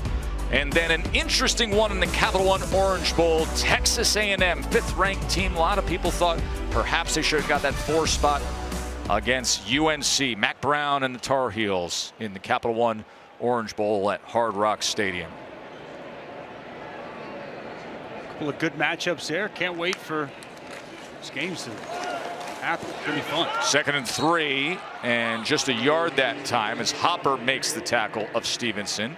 Tyron Hopper, another one of these younger players, got a lot of redshirt freshmen, a lot of freshmen throughout the defensive two deep for Florida. You know all about the headlines that the great pass catchers, right? The guys that you're familiar seeing are opted out, not playing for Florida, be it Grimes or Tony or Kyle Pitts getting ready for the NFL. But you look throughout that defensive two deep and you see a lot of names that we're not used to when we call a Florida game. 3rd down and 2. Rattler fading back to his own 20 and somehow getting it downfield, but it's incomplete. Stevenson had to wait for it as Carter was coming after Rattler, and they'll be punting away on 4th down. It's good pressure on Spencer Rattler. Nice wrap by Zachary Carter as Rattler wanted to roll to his right. Carter was in his face, puts the ball way up in the air. Plenty of time for Trey Dean to show up and give a big hit on Ramondre Stevenson and create the breakup. So Reeds Munshaw on to punt away. Henderson, freshman receiver, has the punt return duties that he's tasked with tonight. Fair catch off the knuckler at the 26-yard line. See if Florida can close the gap just a little bit.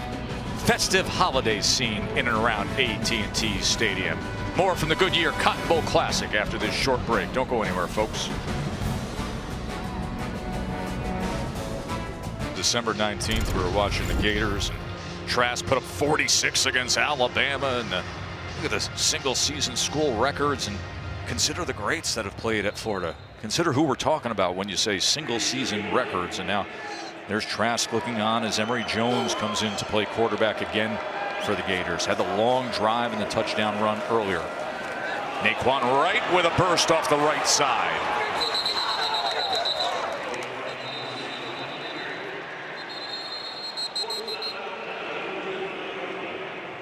Flag is down, and then you see the numbers tonight. You go from those school records, Dusty, to circle those 3 There is no foul interceptions. on the play. The contact was ruled illegal. The result of the play is a 1st down. 19-yard run by Wright. And it's a combination of 2 things, right? Clearly, no Kyle Pitts, no Trayvon Grimes, no Kadarius Toney. I mean, those are all 3 NFL caliber players who have helped aid him in getting those yards. But you also have to give credit to this Oklahoma defense. They have stepped up, they have made plays and made life difficult on Kyle Trask here tonight. 3rd time tonight we have seen the 3rd string quarterback come onto the field with Jones. Jones runs it himself and goes for a couple of yards there. So Anthony Richardson was down prior to the fumble, 2nd down. Has come onto the field. Now he sprints off. He's the freshman from back home in Gainesville, was a superstar at Eastside High School. Got to think that there's something in tow, right? Later on throughout the course of this game, a double pass, some type of gadget play with both of those guys in the game. 2nd and 8. Jones had a defender going up right in that passing lane as he was trying to get it to Zipperer. And that's the length of David Agwebu and what he's able to do that 2nd level. They bring him on the blitz, and he's got that big, those long arms, that big wingspan, gets in the vision of Emory Jones. 3rd down and 8. Defense that has been so salty during the 7-game win streak. And Wright can't find anything at all. David Agwebu.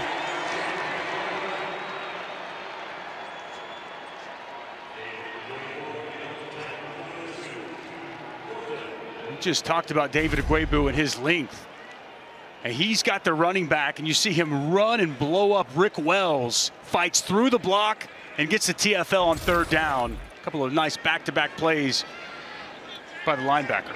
Jeremy Crawshaw is the new punter for Florida, 6'4" freshman from Australia, as Mims, the return man, calling from the fair catch at about the 11-yard line.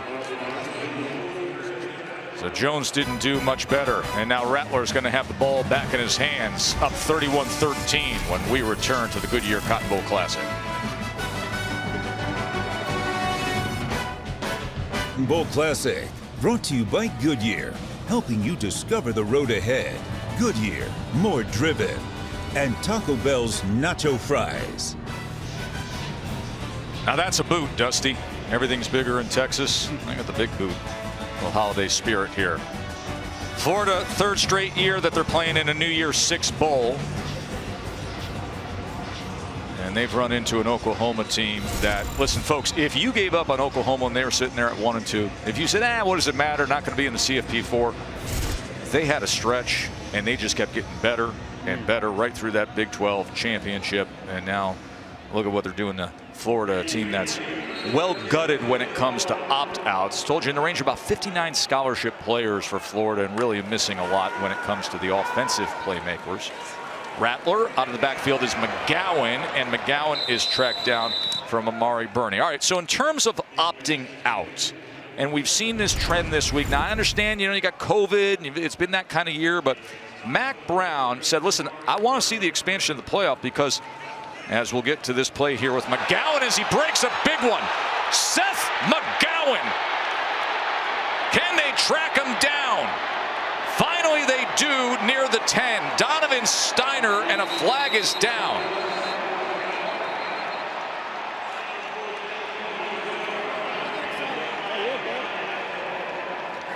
I think a horse collar there at the end, Joe. Personal foul, horse collar tackle, defense number 13. Half the distance to the goal, automatic first down.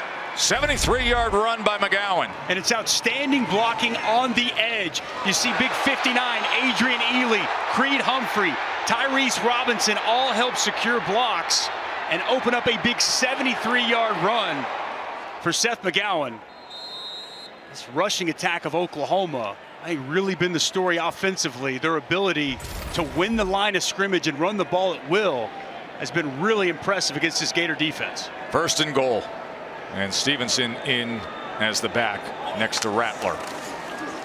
Rattler pulls it, had a man right in his face. We don't do bounce passes in this game, Mr. Mims. Forward and incomplete, second down. That is incomplete, as Brenton Cox was right in the face of Rattler. 73-yarder by Seth McGowan, who's from right nearby in Dallas. Was a sensation at Mesquite Petit. Went for over 3,700 yards, 45 touchdowns as a star high school player in DFW area before he went to OU. Extremely talented. He was a big key factor before Mondre Stevenson got back with this ball club, and making his impact felt here tonight, both on the ground and catching the ball. Second and goal. Stevenson to the edge, into the end zone. Flag is down back at the 5-yard line. Holding, offense, number 52, 10-yard penalty, replay second down. They're going to walk it back. That's Tyrese Robinson, the right guard.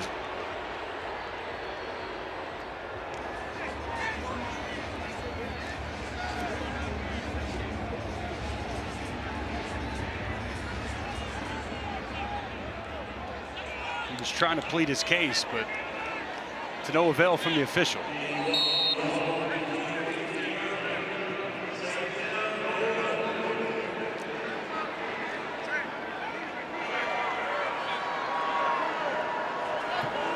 Olin Stevenson in the backfield here. It's second and goal all the way back to the 15-yard line. And going back inside the 5 to Jeremiah Hall. And it'll be third and goal.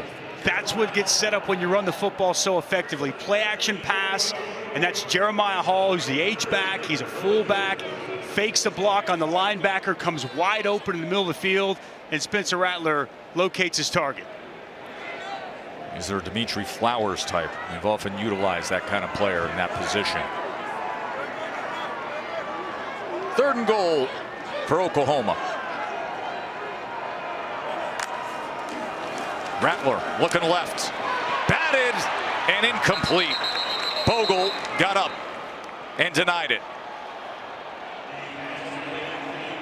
Good athleticism by Chris Bogle on the edge, shuts his rush down as he sees Spencer Rattler trying to find Stevenson in the flats, gets that right hand up and knocks the ball down. Well played by Chris Bogle. He's been all over the field tonight for this Gator defense. So what was a first and goal, then the penalty, pushed back, turns in to a Burkich 20-yard attempt.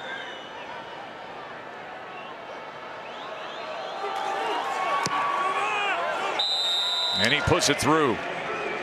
And Oklahoma extends their lead to 21 points. 73-yard run by that guy, Seth McGowan.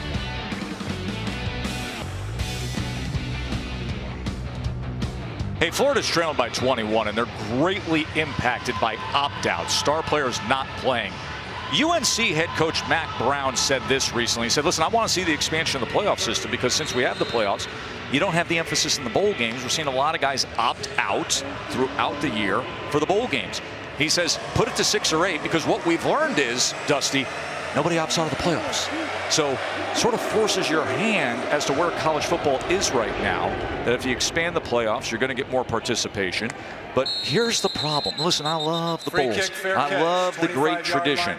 But when you got these great games, I understand COVID's playing a role this year. But it was only a few years ago we were reacting when somebody like Christian McCaffrey opts out. What's going on? What's happening to the sport?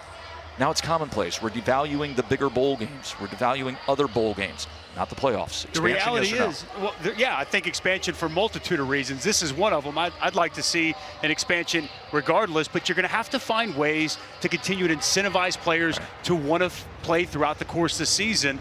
Not that I love that, but that's just the reality of where players' mindsets are today. Once they're out of a season, once they have no chance to compete for a championship of any kind, we're seeing players opt out. Emory Jones, first down, a little bit of pressure, goes downfield and off the fingertips of Justin Shorter. Now, the one question I would have, and I thought Dan Mullen, we asked him about this a couple of days ago, was a great point he made. Is this because of COVID this year? Because it is so different. These aren't real, similar bowls where you're going in and you're spending a week in a city and you're getting gifts and all the things that come with a bowl game. Is this a COVID year we're seeing all the opt-outs, or is this a sign of things to come? Time will tell. Davis breaking tackles and getting free. Malik Davis with a strong run there for the Gators. Holly, you had the chance to spend some time with the Gators AD Scott Strickland. What did he say about this? That's right. And keep in mind, he's just rotating off of the College Football Playoff Committee. And he said, we have got to add value back into the postseason that goes beyond just the college football playoffs. So I think that was a great point by AD Scott Strickland. Both he and Joe Castiglione of Oklahoma are just rotating off their turn. There's Jones, and Jones making the most of it for a few yards.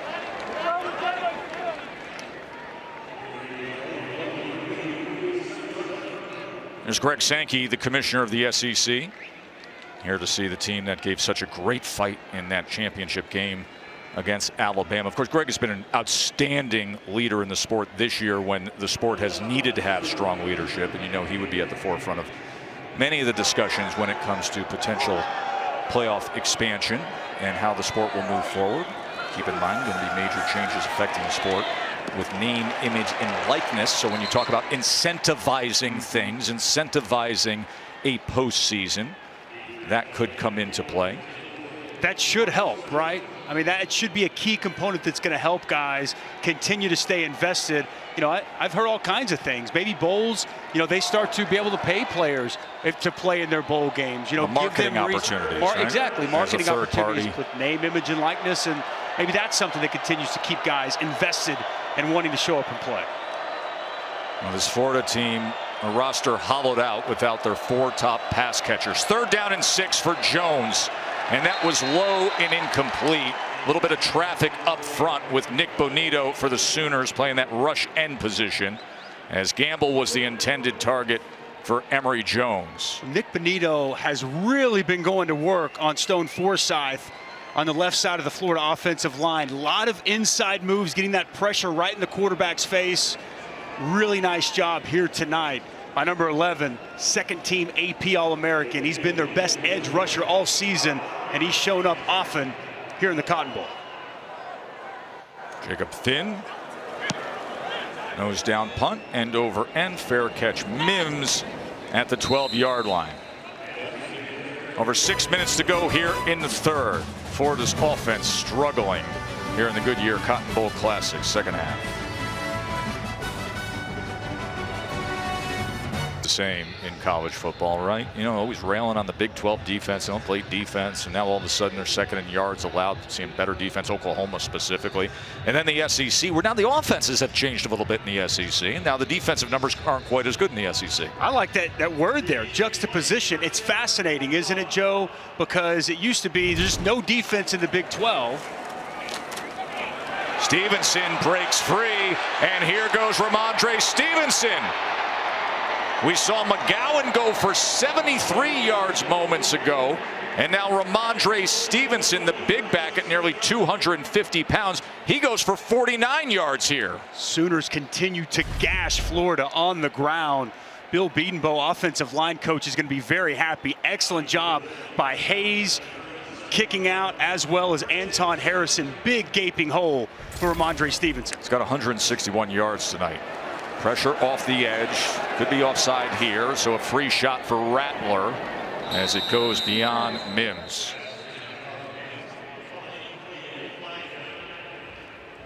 Saw the flag there.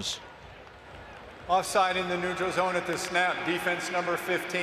5-yard penalty, replay, first down.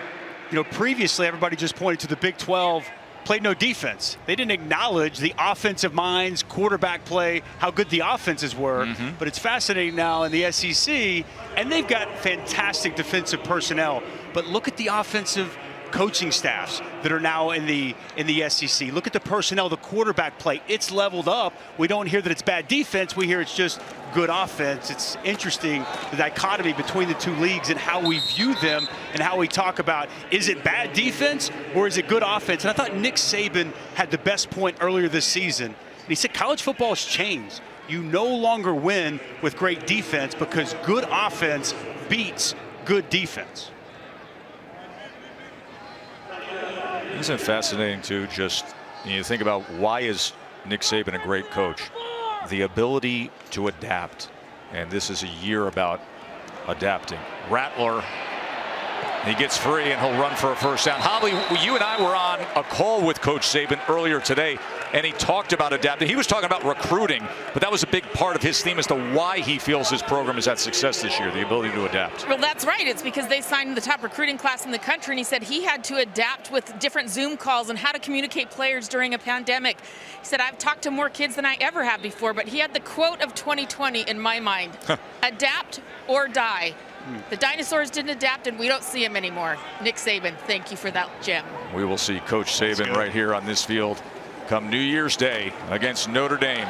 Marcus Major with the carry here as he gets to the 15-yard line. Of course, number 1 Alabama, number 4 Notre Dame. It is a Rose Bowl game presented by Capital One at 4 Eastern.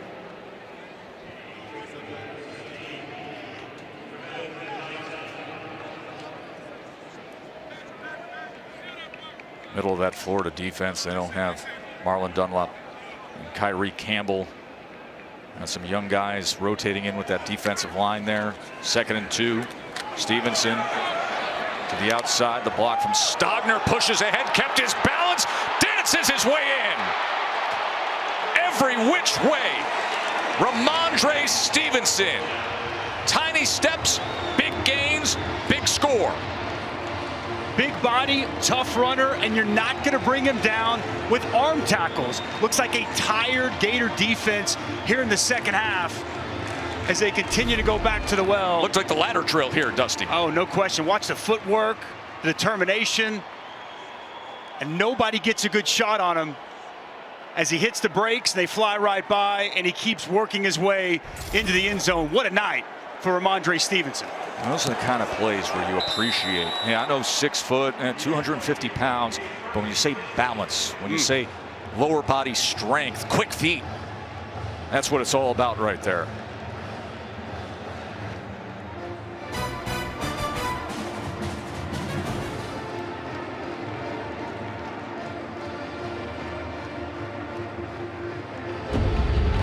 Escaped the craziness. Natural fries are back. Run to Taco Bell. 41-13. Only the second time that these two blue blood programs have met up. Far different than the first game, right? First game, BCS National Championship in January of 09. Bradford, Tebow, Percy Harvin, and that thriller in Miami. But the Gators won 24-14, and here a Gators team with, a superstar quarterback, but a lot of new faces out there on the field. Trask struggled early. Oklahoma then found the rhythm again before halftime, and it's been all Boomer Sooner.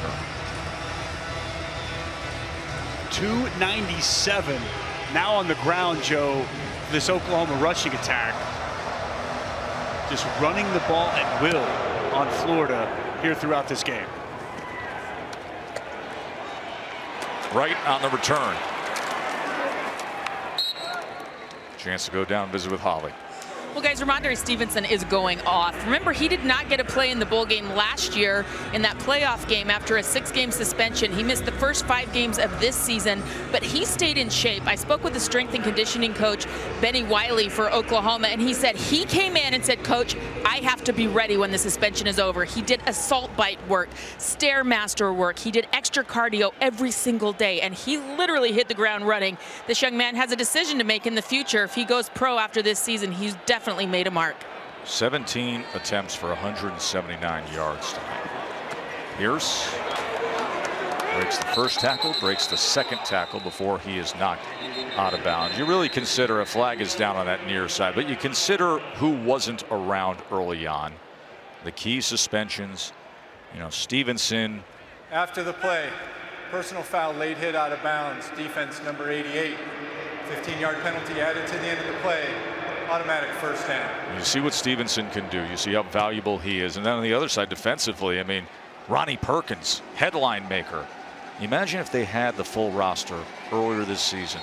If there was an understanding and a normal start to the year, what could have been for this Oklahoma team. And there's a lot of people that think the way that they played at the end of the year, one of the best 4 teams in college football. So it's a great point you make. You could argue those are the 2 best players offensively and defensively on this Oklahoma football team. And once they got those guys back, they have been at a different level as a team and just clearly impact every piece of this Oklahoma football team. You tell me, my man. You tell me. Listen, I understand the 2 losses earlier, but in terms of how this team's playing, what you would want to see on the field, this team among those 4, roll the dice, see how it would be, what it would look like.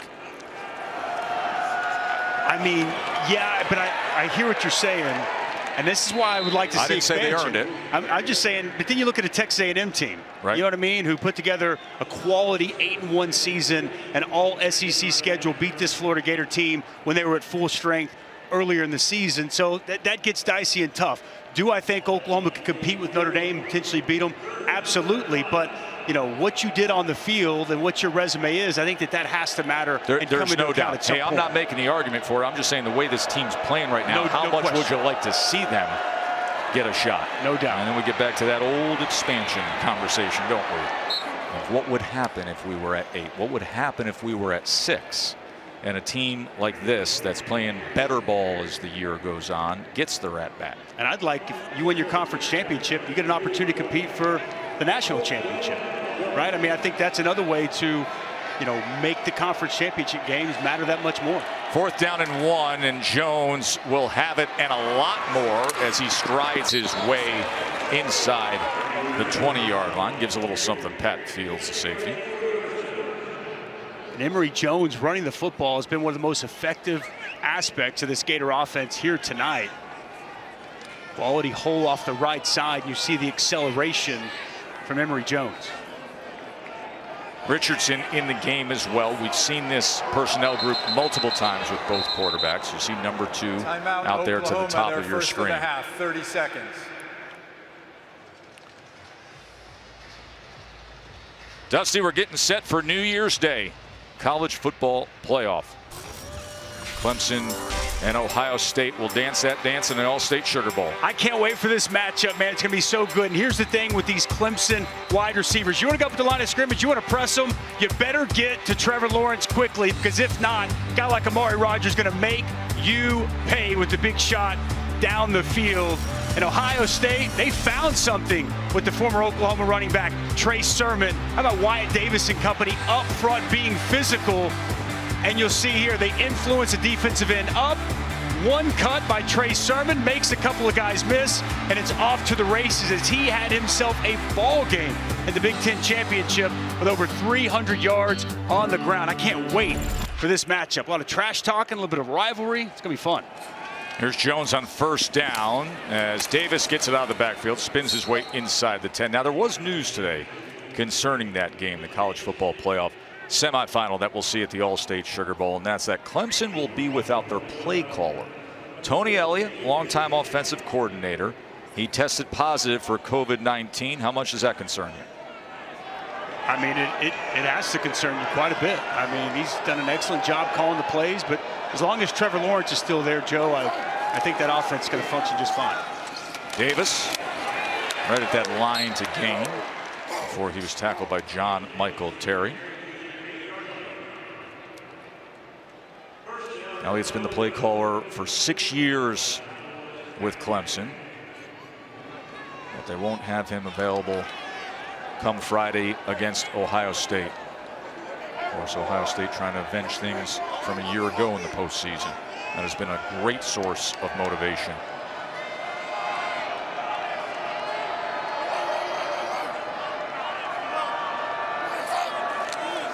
Jones, design quarterback run, cannot spin away from Ronnie Perkins. The athleticism and pursuit of Perkins, and Jones had no chance.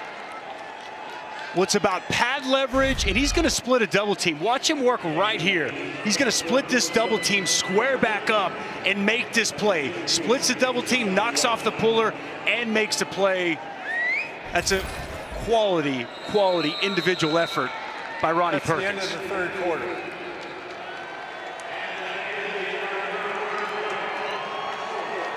Oklahoma, 3 straight college football playoff appearances that look nothing like this.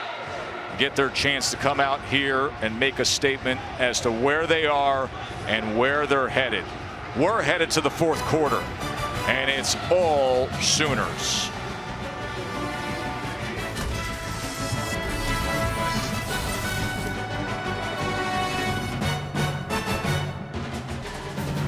Mindset on the various sidelines here tonight. You see Lincoln Riley laser focused with his players, and Florida kind of aimlessly walking down the field, getting ready to start this fourth quarter. We'll see if they can punch it in. Emory Jones, future of the program at quarterback, redshirt sophomore from Georgia. Running option here on the pitch to Pierce, and Pierce is met and sent out of bounds. DJ Graham coming from that corner spot. A physical football game for this Oklahoma defense here so far, as they have lived up to the billing. We talked in the onset about the improvements made on that side of the ball. It's come to fruition here tonight. What a change from recent years. 3rd and goal. Jones with time goes underneath. A flag is down as Pat Fields came in hard that time on Naquan Wright at the 3-yard line. There's Pat, who had his first career interception right here in the Big 12 championship game.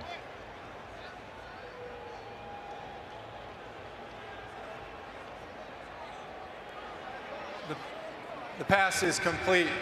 Personal foul. Targeting. Defense number 10. Half the distance to the goal. Automatic first down. The play is under review.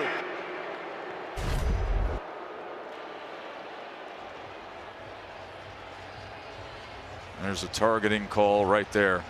Let's bring in John Perry for a moment. Well, we'll figure it out with our rules expert after this short break.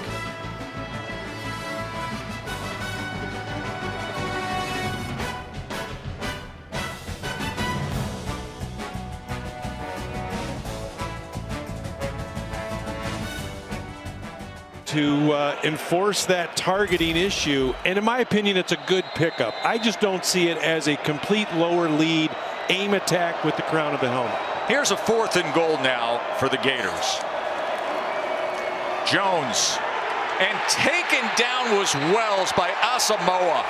He had an interception earlier, and he comes up with the tackle there on 4th and goal. Instinctive play by Brian Asamoah, athleticism, twitchiness, and the Oklahoma defense bows its neck and keeps Florida out of the end zone once again.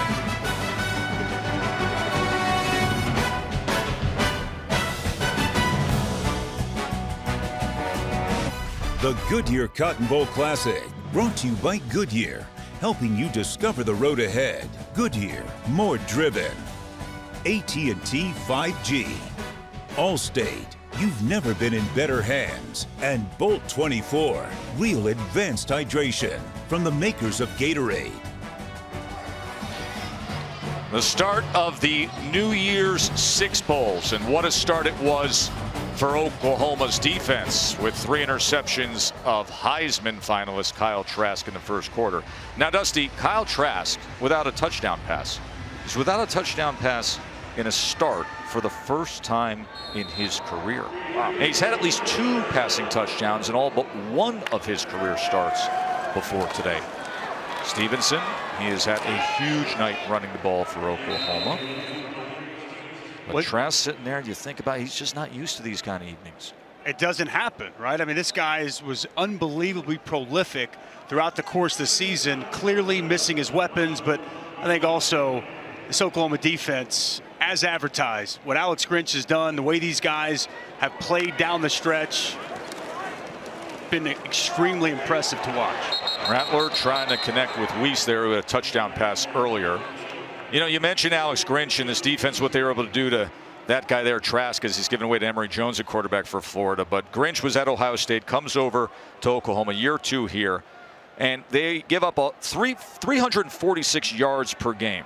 And you go back to 3 previous seasons, they were giving up on average 426 yards per game, and that's what killed them when they got to this stage of the season, to the postseason. That's why I've been telling you guys, and I've heard several people, Kirk Herbstreit included, mention this is the most complete Oklahoma team we've seen in quite some time, and really sets up the prospects for next season to be one of the absolute best teams in college football. Here's Seth McGowan. Remember, he went for 73 yards earlier, and now he gets this going.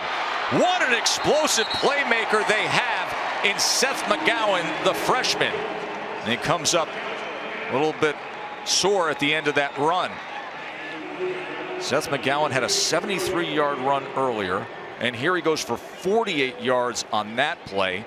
And the 73-yarder he had earlier was the 4th longest rushing play that didn't result in a touchdown in Cotton Bowl history. Watch Tyrese Robinson, 52, the big man getting out in front, getting a block, and getting the safety, Steiner, on the ground. It's a quality run after the catch by Seth McGowan, but I like the big 335-pounder out in front. Now here is into space with Theo Howard from Rattler. 8 20-plus yard plays for Oklahoma tonight. 8 plays over 20 yards. Big play offense here tonight for the Sooners. A lot of these have been on the ground. Did you see that stat line, by the way? I mean, my man's touched the ball 4 times, and he's got 143 yards of offense. Is that any good? Pretty good. Second and 5. Likely be the feature back next season.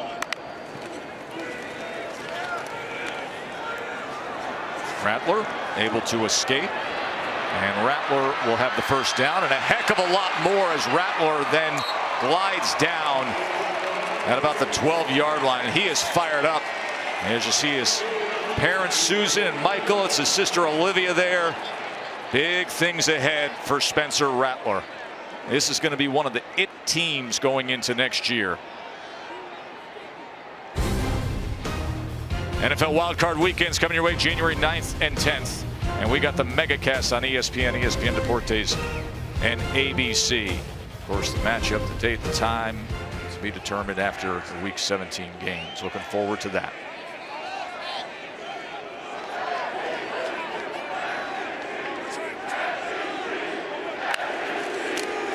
First down run.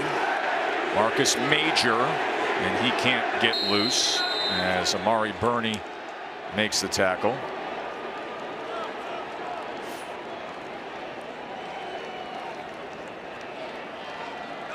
You mentioned Oklahoma talking about the prospects in the next season. Lincoln Riley himself said tonight is a night for building momentum in the next season. He even told us they got a chance to be really good. Talking about that defense, likely at least 10 of those starters that we've seen tonight back next year for this Sooner team. And obviously the quarterback who you've alluded to tonight, going to be at the very top of most preseason Heisman lists, and Spencer Rattler. Major, a clear path into the end zone. And now this score is going to get real ugly. Flag is down. See if they walk this back. Flag is down at the 10-yard line, and they will. Number 77, 10-yard penalty from the spot of the foul. Replay second down. And Florida's sitting here down by 28 points right now. Eric Swinson going to pull around here once again. We have the counter. Swinson gets there on Bernie, gets that arm around. Is close call. Bernie trying to shed that block, and the official saw enough to throw the flag. And you were mentioning it. This Florida team, they don't typically get blown out. No. In the last 30 years, Dusty, Florida's been beaten by more than 30 points only 4 times. Only 4 times in the last 30 years. Wow.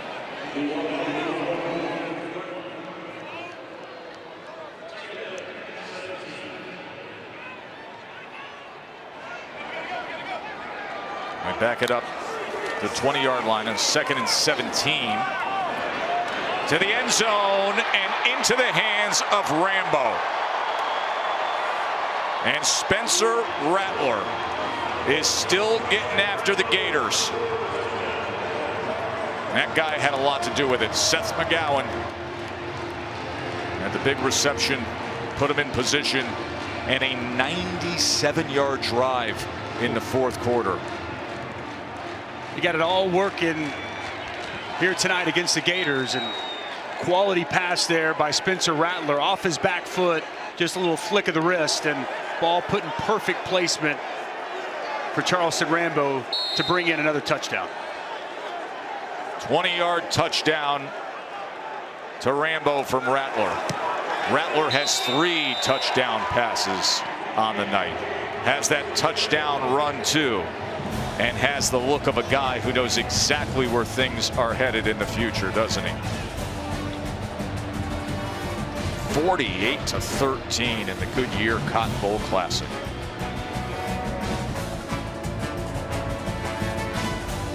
Show me upcoming bowl games.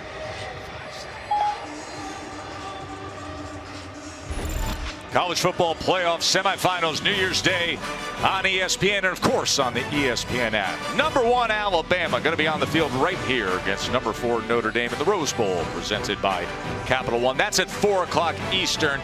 Then it is the showdown in the All-State Sugar Bowl. #2 Clemson, #3 Ohio State. Got to spend some time today with the folks from Alabama. Coach Saban, Sark, the offensive coordinator, and then Devontae Smith and Mac Jones. A lot of playful banter back and forth. You deserve the Heisman. No, you deserve the Heisman. But listen, the year that Devontae Smith has had, I know he's just named the AP Player of the Year. I think he was the most dynamic player in college football. I don't get a vote, but if I did, it'd go to him. And I love the fact that a non-quarterback or non-running back position is getting so much praise and so much acclaim. And we'll see if he ultimately wins the award, but I'm with you. So dynamic, so explosive. He's been so much fun to watch this year. Davis trying to go ahead for a few yards. Give me a sense of hope, if there is any, for Notre Dame. Look, I think they're going to have to be able to establish a run game, because I think the best way to play defense against Alabama is to keep them on the sidelines. Like, to me, you got to be able to play ball control. Ian Book's going to have to be able to make some throws and make some plays, but I think time of possession, keeping Mac Jones, keeping Devontae Smith, Najee Harris at bay over on the sidelines, I think that's the best and maybe only defense for what is the best offense in all of college football this year. Holly? Well, guys, one thing Notre Dame won't do is confuse Mac Jones. When we talked to him on our conference call today, it was really interesting. He has a 4.0. He just graduated with a master's degree as well, and he told us that he has 4 pages of goals that he wrote out when he first got to Alabama with the strength and conditioning coach at the time, Scott Cochran, and his father. He said, I've crossed off a lot of stuff on that 4 pages of goals, but more is still ahead for Mac Jones. All that offensive talent that they loaded up on this year. 3rd and 6 for Emory Jones, and that is off the hands of Gamble. It's been that kind of night for the Gators tonight, Joe. You know, without their star-studded pass catchers, and we've seen several drops throughout the course of the night, and just frustration on a lot of the faces of Florida players. Listen, they're trailing by 35. Some perspective. We mentioned this last 30 seasons. You don't see blowouts when it comes to Florida. But if this score holds up, it's going to be right there. Only 4 times in the last 30 seasons they have lost by over 30.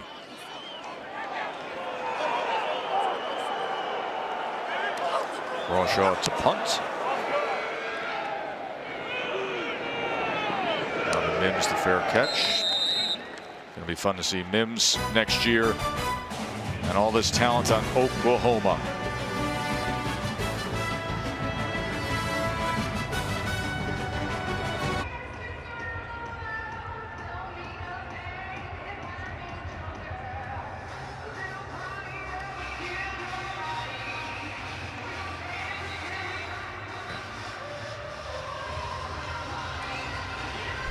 Dusty, take me through tonight's Capital One rewarding performance. Well, there's been several players that have had great performances, but let's go with the quarterback, Spencer Rattler. Early on, dropping dimes to Marvin Mims. Well-designed play as you see the screen to Wees, and he gets in the open field. Combined 4 touchdowns, 3 in the air, 1 on the ground. Marcus Major adding to that total. By the way, Spencer Rattler, his night is done, as Chandler Morris, the freshman from Highland Park nearby here in Dallas, is in the game. Morris had a touchdown run in the Big 12 championship game right here. He's Chad Morris's son, former head coach at Arkansas, who just wrapped up the season as Auburn's play caller and now headed to the bowl game. Auburn against Northwestern on New Year's Day.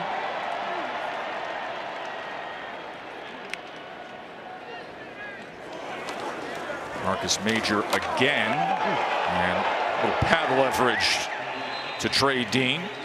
They're playing hard right through this 4th quarter, aren't they? Physical finish to that run. How about the young fans in attendance tonight, Joe? Even padded up, brought the helmet and everything. I love it. This guy's got a lot to smile about. He was watching that replay of his teammate Marcus Major getting a kick out of that. Spencer Rattler, 3 touchdown passes, 1 touchdown run tonight. 2nd and 4. Morris.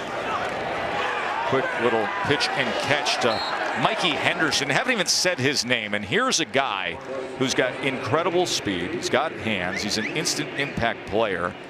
Lincoln Riley said this the other day. He goes, it's going to be fun just to see where he ends up playing, what position, because he could be one of these great H-back tight ends they have. He could be a full-time running back. He's really a jack of all trades, 6'2", 234 pounds. Dynamic playmaker. Versatility, man. As you just alluded to, he can do a little bit of everything, and I thought he'd have a bigger impact on the game here tonight, but moving forward, Mikey Henderson, name to know in college football. 3rd and 2. And they'll be able to take more clock down as Major will get the first down for the Sooners. College Football Playoff Foundation, the largest sports entity supporting education in America. And this year, college football went big to show support for educators, recognizing the hard work, the long hours, and dedication to their students. ESPN is so proud to continue the support for the CFP Foundation. Together with the conferences, the schools, the bowl games, thousands of teachers directly impacted by that joint effort. For more about Extra Yard for Teachers, follow CFP Extra Yard. On behalf of all of us, we thank those teachers, especially this year. Morris to pass on 1st down. And it's incomplete as he was trying to connect with fellow freshman Trevon West. Definitely want to thank all the teachers out there, and also just want to say thank you to college football, to all these players, both the players we see on the field here tonight, but all across college football. It has not been easy to make this season go this year. It has been extremely trying, extremely difficult. These players, these coaches have had to sacrifice. And I'll be honest with you, Joe, we needed it, right? I think in this country, we needed college football. And we need to show appreciation and respect for what they put themselves through so that we can all sit back and enjoy the game of college football that we love so much. Very well said and very well done by Marcus Major. And add to the blowout. This thing just got real ugly when you look up at the bright lights on the scoreboard. Half a hundo being hung on the Gators.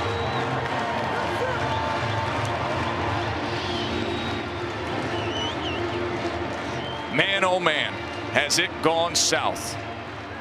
And that's the exclamation point, as now Oklahoma over 400 yards rushing in this game here tonight. Wow. Got the backup quarterback in. We got the backup place kicker in. We got the backup running back for 110 yards. They're getting rolled. A roster is absolutely gutted with opt-outs, and this is what it looks like in the fourth quarter of a game like that. And you can hear the derision with the SEC chant for years and years and years. How many times did Oklahoma, how many times Big 12 and other rival conferences hear that loud tidal wave roar of SEC. And now these Oklahoma fans giving it right back in a deriding tone. And then the chop coming from Rattler.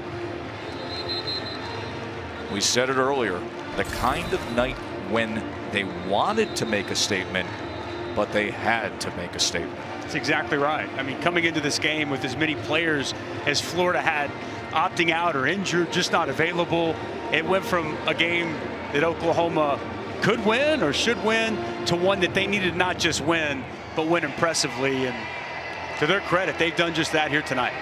From the onset, right? With the defense getting the takeaways, jumping up early 17-0, Florida fought back. But here in this second half, and really to close the first half, it's been all Sooners. You know, in boxing, we have a saying, when you get matched up with a certain opponent that you're supposed to knock out, you got to knock them out. Yeah. This was an opponent that came in hollowed out a bit, Florida. They tried. They gave it their best in that first half, but it gave way. Right on the return. Flag is down at the end of that.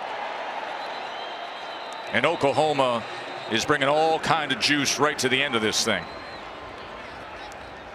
More Driven Moment is brought to you by Goodyear. And this might be the last time we see Ramondre Stevenson in a Sooner uniform.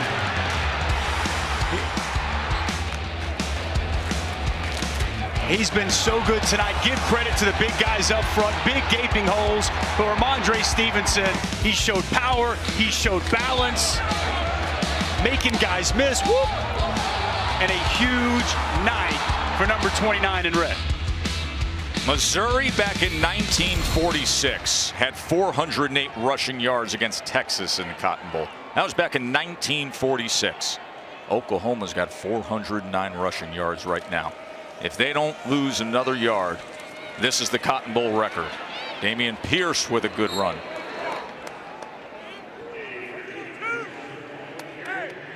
$55 points on the board for Oklahoma. That is a program record in a bowl game. Think of all the great Oklahoma teams through the years. Anthony Richardson in for Florida. True freshman quarterback. As he lowers his shoulder, he goes 6'4", 234 pounds. He's from Eastside High in Gainesville. Big time recruit. And Dusty, you know the kind of quarterback that really fits a Dan Mullen system. Big, physical, like Dak Prescott. Tim Tebow. Yep. Going back to Alex Smith whenever he had him in Utah. I think that'll be fascinating to see. Emory Jones, I think he's going to be the guy that has a leg up in the race. And I would think that Anthony Richardson's going to have every opportunity coming up in the spring and in the offseason to compete for that starting job. And, you know, one thing, I don't want to get lost, this is a good Florida football team this year. I mean, you know, we showed the numbers earlier, you know, barely lose to a really good Texas A&M team on the road. You know, oddly lose that LSU game in the fog that just didn't quite make sense. Played Alabama tougher and better than anyone else in the country has to this point. And they're going to end this season on a 3-game losing streak. And I think it's going to get lost just how good of a team and the strides that Dan Mullen continues to make in year number 3 as the Gators head coach. Lorenzo Lingard with the carry there as the flag is down. He was a prize prospect a few years ago.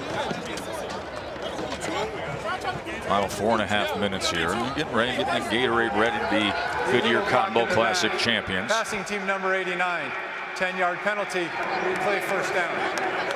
This stands, it would be the largest margin of defeat for Florida in the last 30 years. Last 30 years. Wow. Crazy to think, because again, I have the utmost respect. Third time I've had this Florida team this year. It's a good football team. And clearly, as you mentioned, gutted from some of their personnel, but still did not anticipate this type of performance here tonight.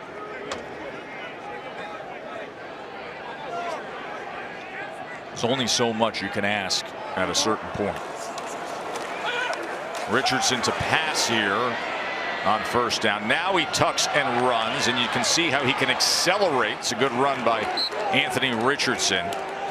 Had a sensational career at Eastside High School. Went for over 4,600 passing yards. And if you're a big fan of the Netflix series QB1 Beyond the Lights, you'll get a hefty dose of Anthony Richardson. His senior year of high school, he was filmed for that streaming series.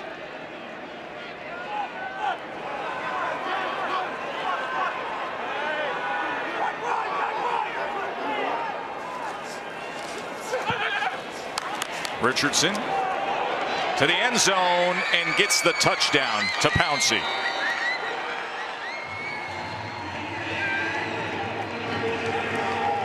Something to build on in the offseason for the true freshman Anthony Richardson. For an injured player of the offense. His first passing touchdown of his career. Stands strong in the pocket. You see his wide out, gives him the hand signal as he comes open and delivers the pass on target. Well executed, well done by Anthony Richardson here late in this ball game. So Jordan Pouncey with the 27-yard touchdown reception.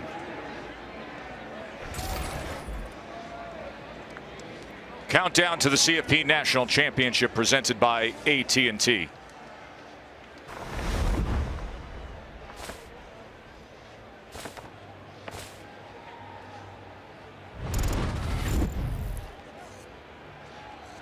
And come Friday at 8 Eastern, when Clemson takes on Ohio State in the All-State Sugar Bowl, all eyes will be on Trevor Lawrence. I don't think he's going to win the Heisman, but he's the best player in college football, Joe. I know we talked about Devontae Smith, and he's had, I think, the most impressive season of the year. But, boy, Trevor Lawrence, since he's been reinserted that team, seems like a man on a mission. What a career he's had there at Clemson.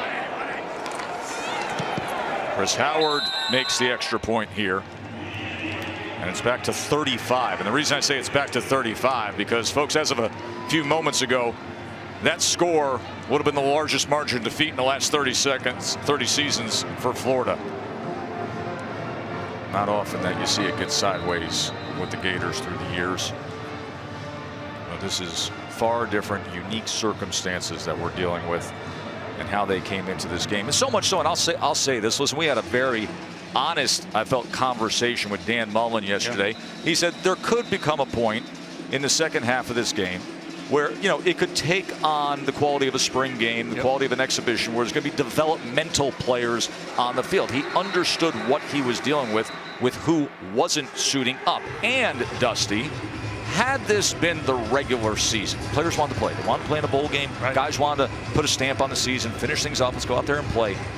this game most likely would have been canceled with the limitations of who they had from scholarship players. That's what Coach Mullen told us. But like you said, coaches, players, they wanted to come here. They wanted to come to Arlington, play in the Cotton Bowl. Compete, they said. They wanted to compete. They wanted to give opportunities for young guys on a big stage and, you know, get a look and see what the prospects for next year might hold. Well, what do you think next year holds for Florida, my friend? I'm anticipating this quarterback battle. You know, I think Emory Jones, again, I think he's going to be the guy that walks in there and you expect he could potentially win the matchup. But, you know, Anthony Richardson, with his size, his athleticism, I think it could be fascinating to see exactly what Dan Mullen might do with one or maybe even both of those quarterbacks. I think that's where it has to start, though, right? Because when you think of Dan Mullen, when you think of his teams, I mean, he is a quarterback guru, as we talked about earlier with Tebow, Alex Smith, Dak. Now what he's been able to do with Kyle Trask. I mean, he's had so much success at that position. It starts at that spot. But I like what he's built here in 3 years. 3 years, 3 New Year's, 6 games. And again, one thing they hadn't done since he got to the SEC championship game this season. Schaefer in at quarterback, as they're going to be unloading the bench here, Holly. Well, you keep bringing up Dak Prescott, and so I have kind of a cool little update for you guys. Dak Prescott actually came here before the game and went in and visited with Dan Mullen. He was on crutches in that boot as he comes back from that ankle injury. I think it's really cool that he made time. That's the kind of relationship he has with Dan Mullen and Brian Johnson, guys that helped him out in his college career at Mississippi State. And here he came on crutches and everything. Dak Prescott making an appearance here today to see his good friend Dan Mullen. And Holly, that high water mark in 2014, Mississippi State, remember he got off that 9-0 start. Mikey Henderson with the carry. We told you he can do it all. Put him in the backfield, have him play H-back. Remember, stay tuned for live post-game coverage of the Goodyear Cotton Bowl Classic on SportsCenter after the game. Going to be a lot of perspective in terms of the numbers, the history of the route, and what they were able to do with the run game. Some of the historical perspective that we've already shared with you. 55 points, a program record for a bowl game for Oklahoma.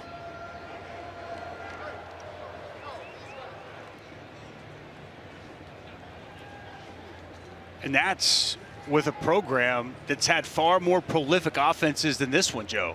You know, the thing about this Oklahoma team in particular was the balance, you know, that they're, you know, very solid on offense, had really stepped it up, and for the first time in a long time, you could say that you could make the argument that the defense is more impressive than the offense, and they have come out tonight and just absolutely put on a clinic. And, you know, we were talking with Lincoln Riley, and, you know, it was kind of a mixed bag with the offensive line this year. You know, they had a slow start to the season with COVID, and then midway through the season, they kind of hit their stride. And then here tonight, again, we're going to give these running backs a lot of praise, as well we should, but the line of scrimmage was absolutely dominated by the Oklahoma offensive line, and that's what's helped aid a Cotton Bowl record 431 yards on the ground. 431 rushing yards, a Cotton Bowl record. And this is one of the grand games of being, you know, tradition rich with power programs, with some of the best who have ever come through here. You got to go all the way back to 1946 to break that mark. That was Missouri went for 408, 1946, and they shatter that record tonight here against Florida. By the way, it's a great time of the year to just settle in and watch ball nonstop, isn't it? I know we spend so much time talking about the CFP, and you know, Friday afternoon through Friday evening is going to be special with what we get with the Rose Bowl game presented by Capital One right here, and then the All-State Sugar Bowl in New Orleans. But I'm very excited for what you're going to be doing, right? New Year's Day at noon. JT Daniels in Georgia against that undefeated Cincinnati team. That should be fascinating. They're stalking Coach Riley. They're stalking. They're hunting their prey here, Dusty. I think he figured out something was going on, and I think he's standing back and telling them to stay away. But no, I appreciate you mentioning that. We do have the Peach Bowl. I can't wait to see Cincinnati. That Georgia football team has been completely different since JT Daniels has taken over at quarterback. And Cincinnati, I think they're looking for respect. Felt that they were a little disrespected after a 9-0 season, and there it is. Lincoln Riley finally gets the bath that he's been waiting for. His first postseason bowl victory since he's been a head coach, and his first win against the SEC, and an impressive fashion here tonight, Joe. Remember, he was only 33 years old when he got the job. 4th year as Oklahoma's head coach, and no other Oklahoma coach has as many wins in their 4th year as Lincoln Riley. And they got legends, Wilkerson and Switzer and Stoops, but here he is, and he gets to taste the victory of a bowl win. The Goodyear Cotton Bowl Classic champions, and they do it in style. Kyle Trask, the Heisman finalist, it went south immediately in the first quarter. 3 interceptions and held without a passing touchdown in a start for the first time in his career. And 55 points, a program record for a bowl game for Oklahoma when they run for 435 yards. 435 rushing yards. That is a Cotton Bowl record. 55-20 the final. Oklahoma takes it. For Holly and Dusty, I'm Joe Tessitore, saying enjoy the rest of your night, including SportsCenter coming up right now. Thanks for watching this special presentation of ESPN, home of the college football playoff semifinals on New Year's Day.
Check 1, 2, check mic 2.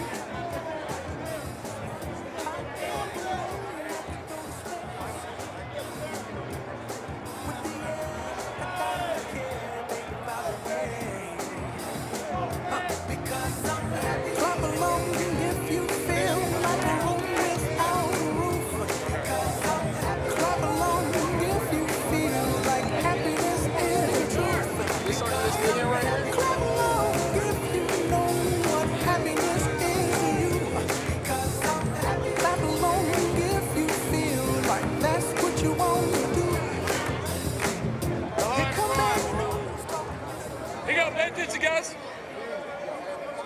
My name is Bry Patton. I'm chairman of the Goodyear Cotton Bowl Classic.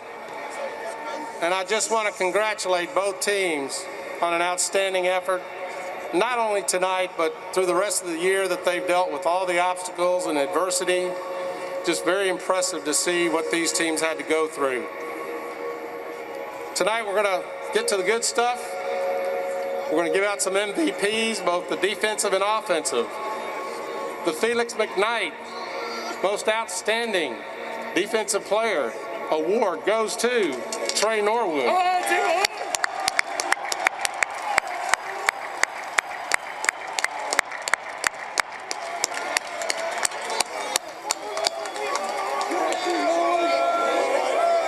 And the J. Curtis Sanford Most Outstanding Offensive Player award goes to Ramondre Stevenson.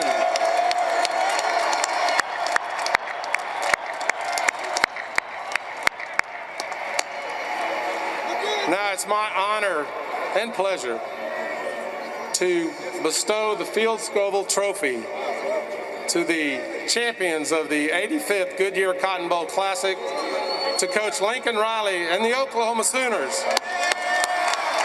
Coach, you want to say a few words?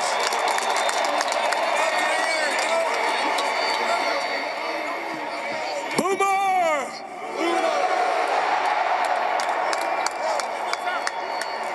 One more time. Boomer! It's good to get another great win here at our second home at AT&T Stadium. So proud of our team, our players, all that we fought throughout this year, and to win the Big 12 championship game here 10 days ago and be back in here and be Cotton Bowl champions. Just can't say enough. So proud of these guys.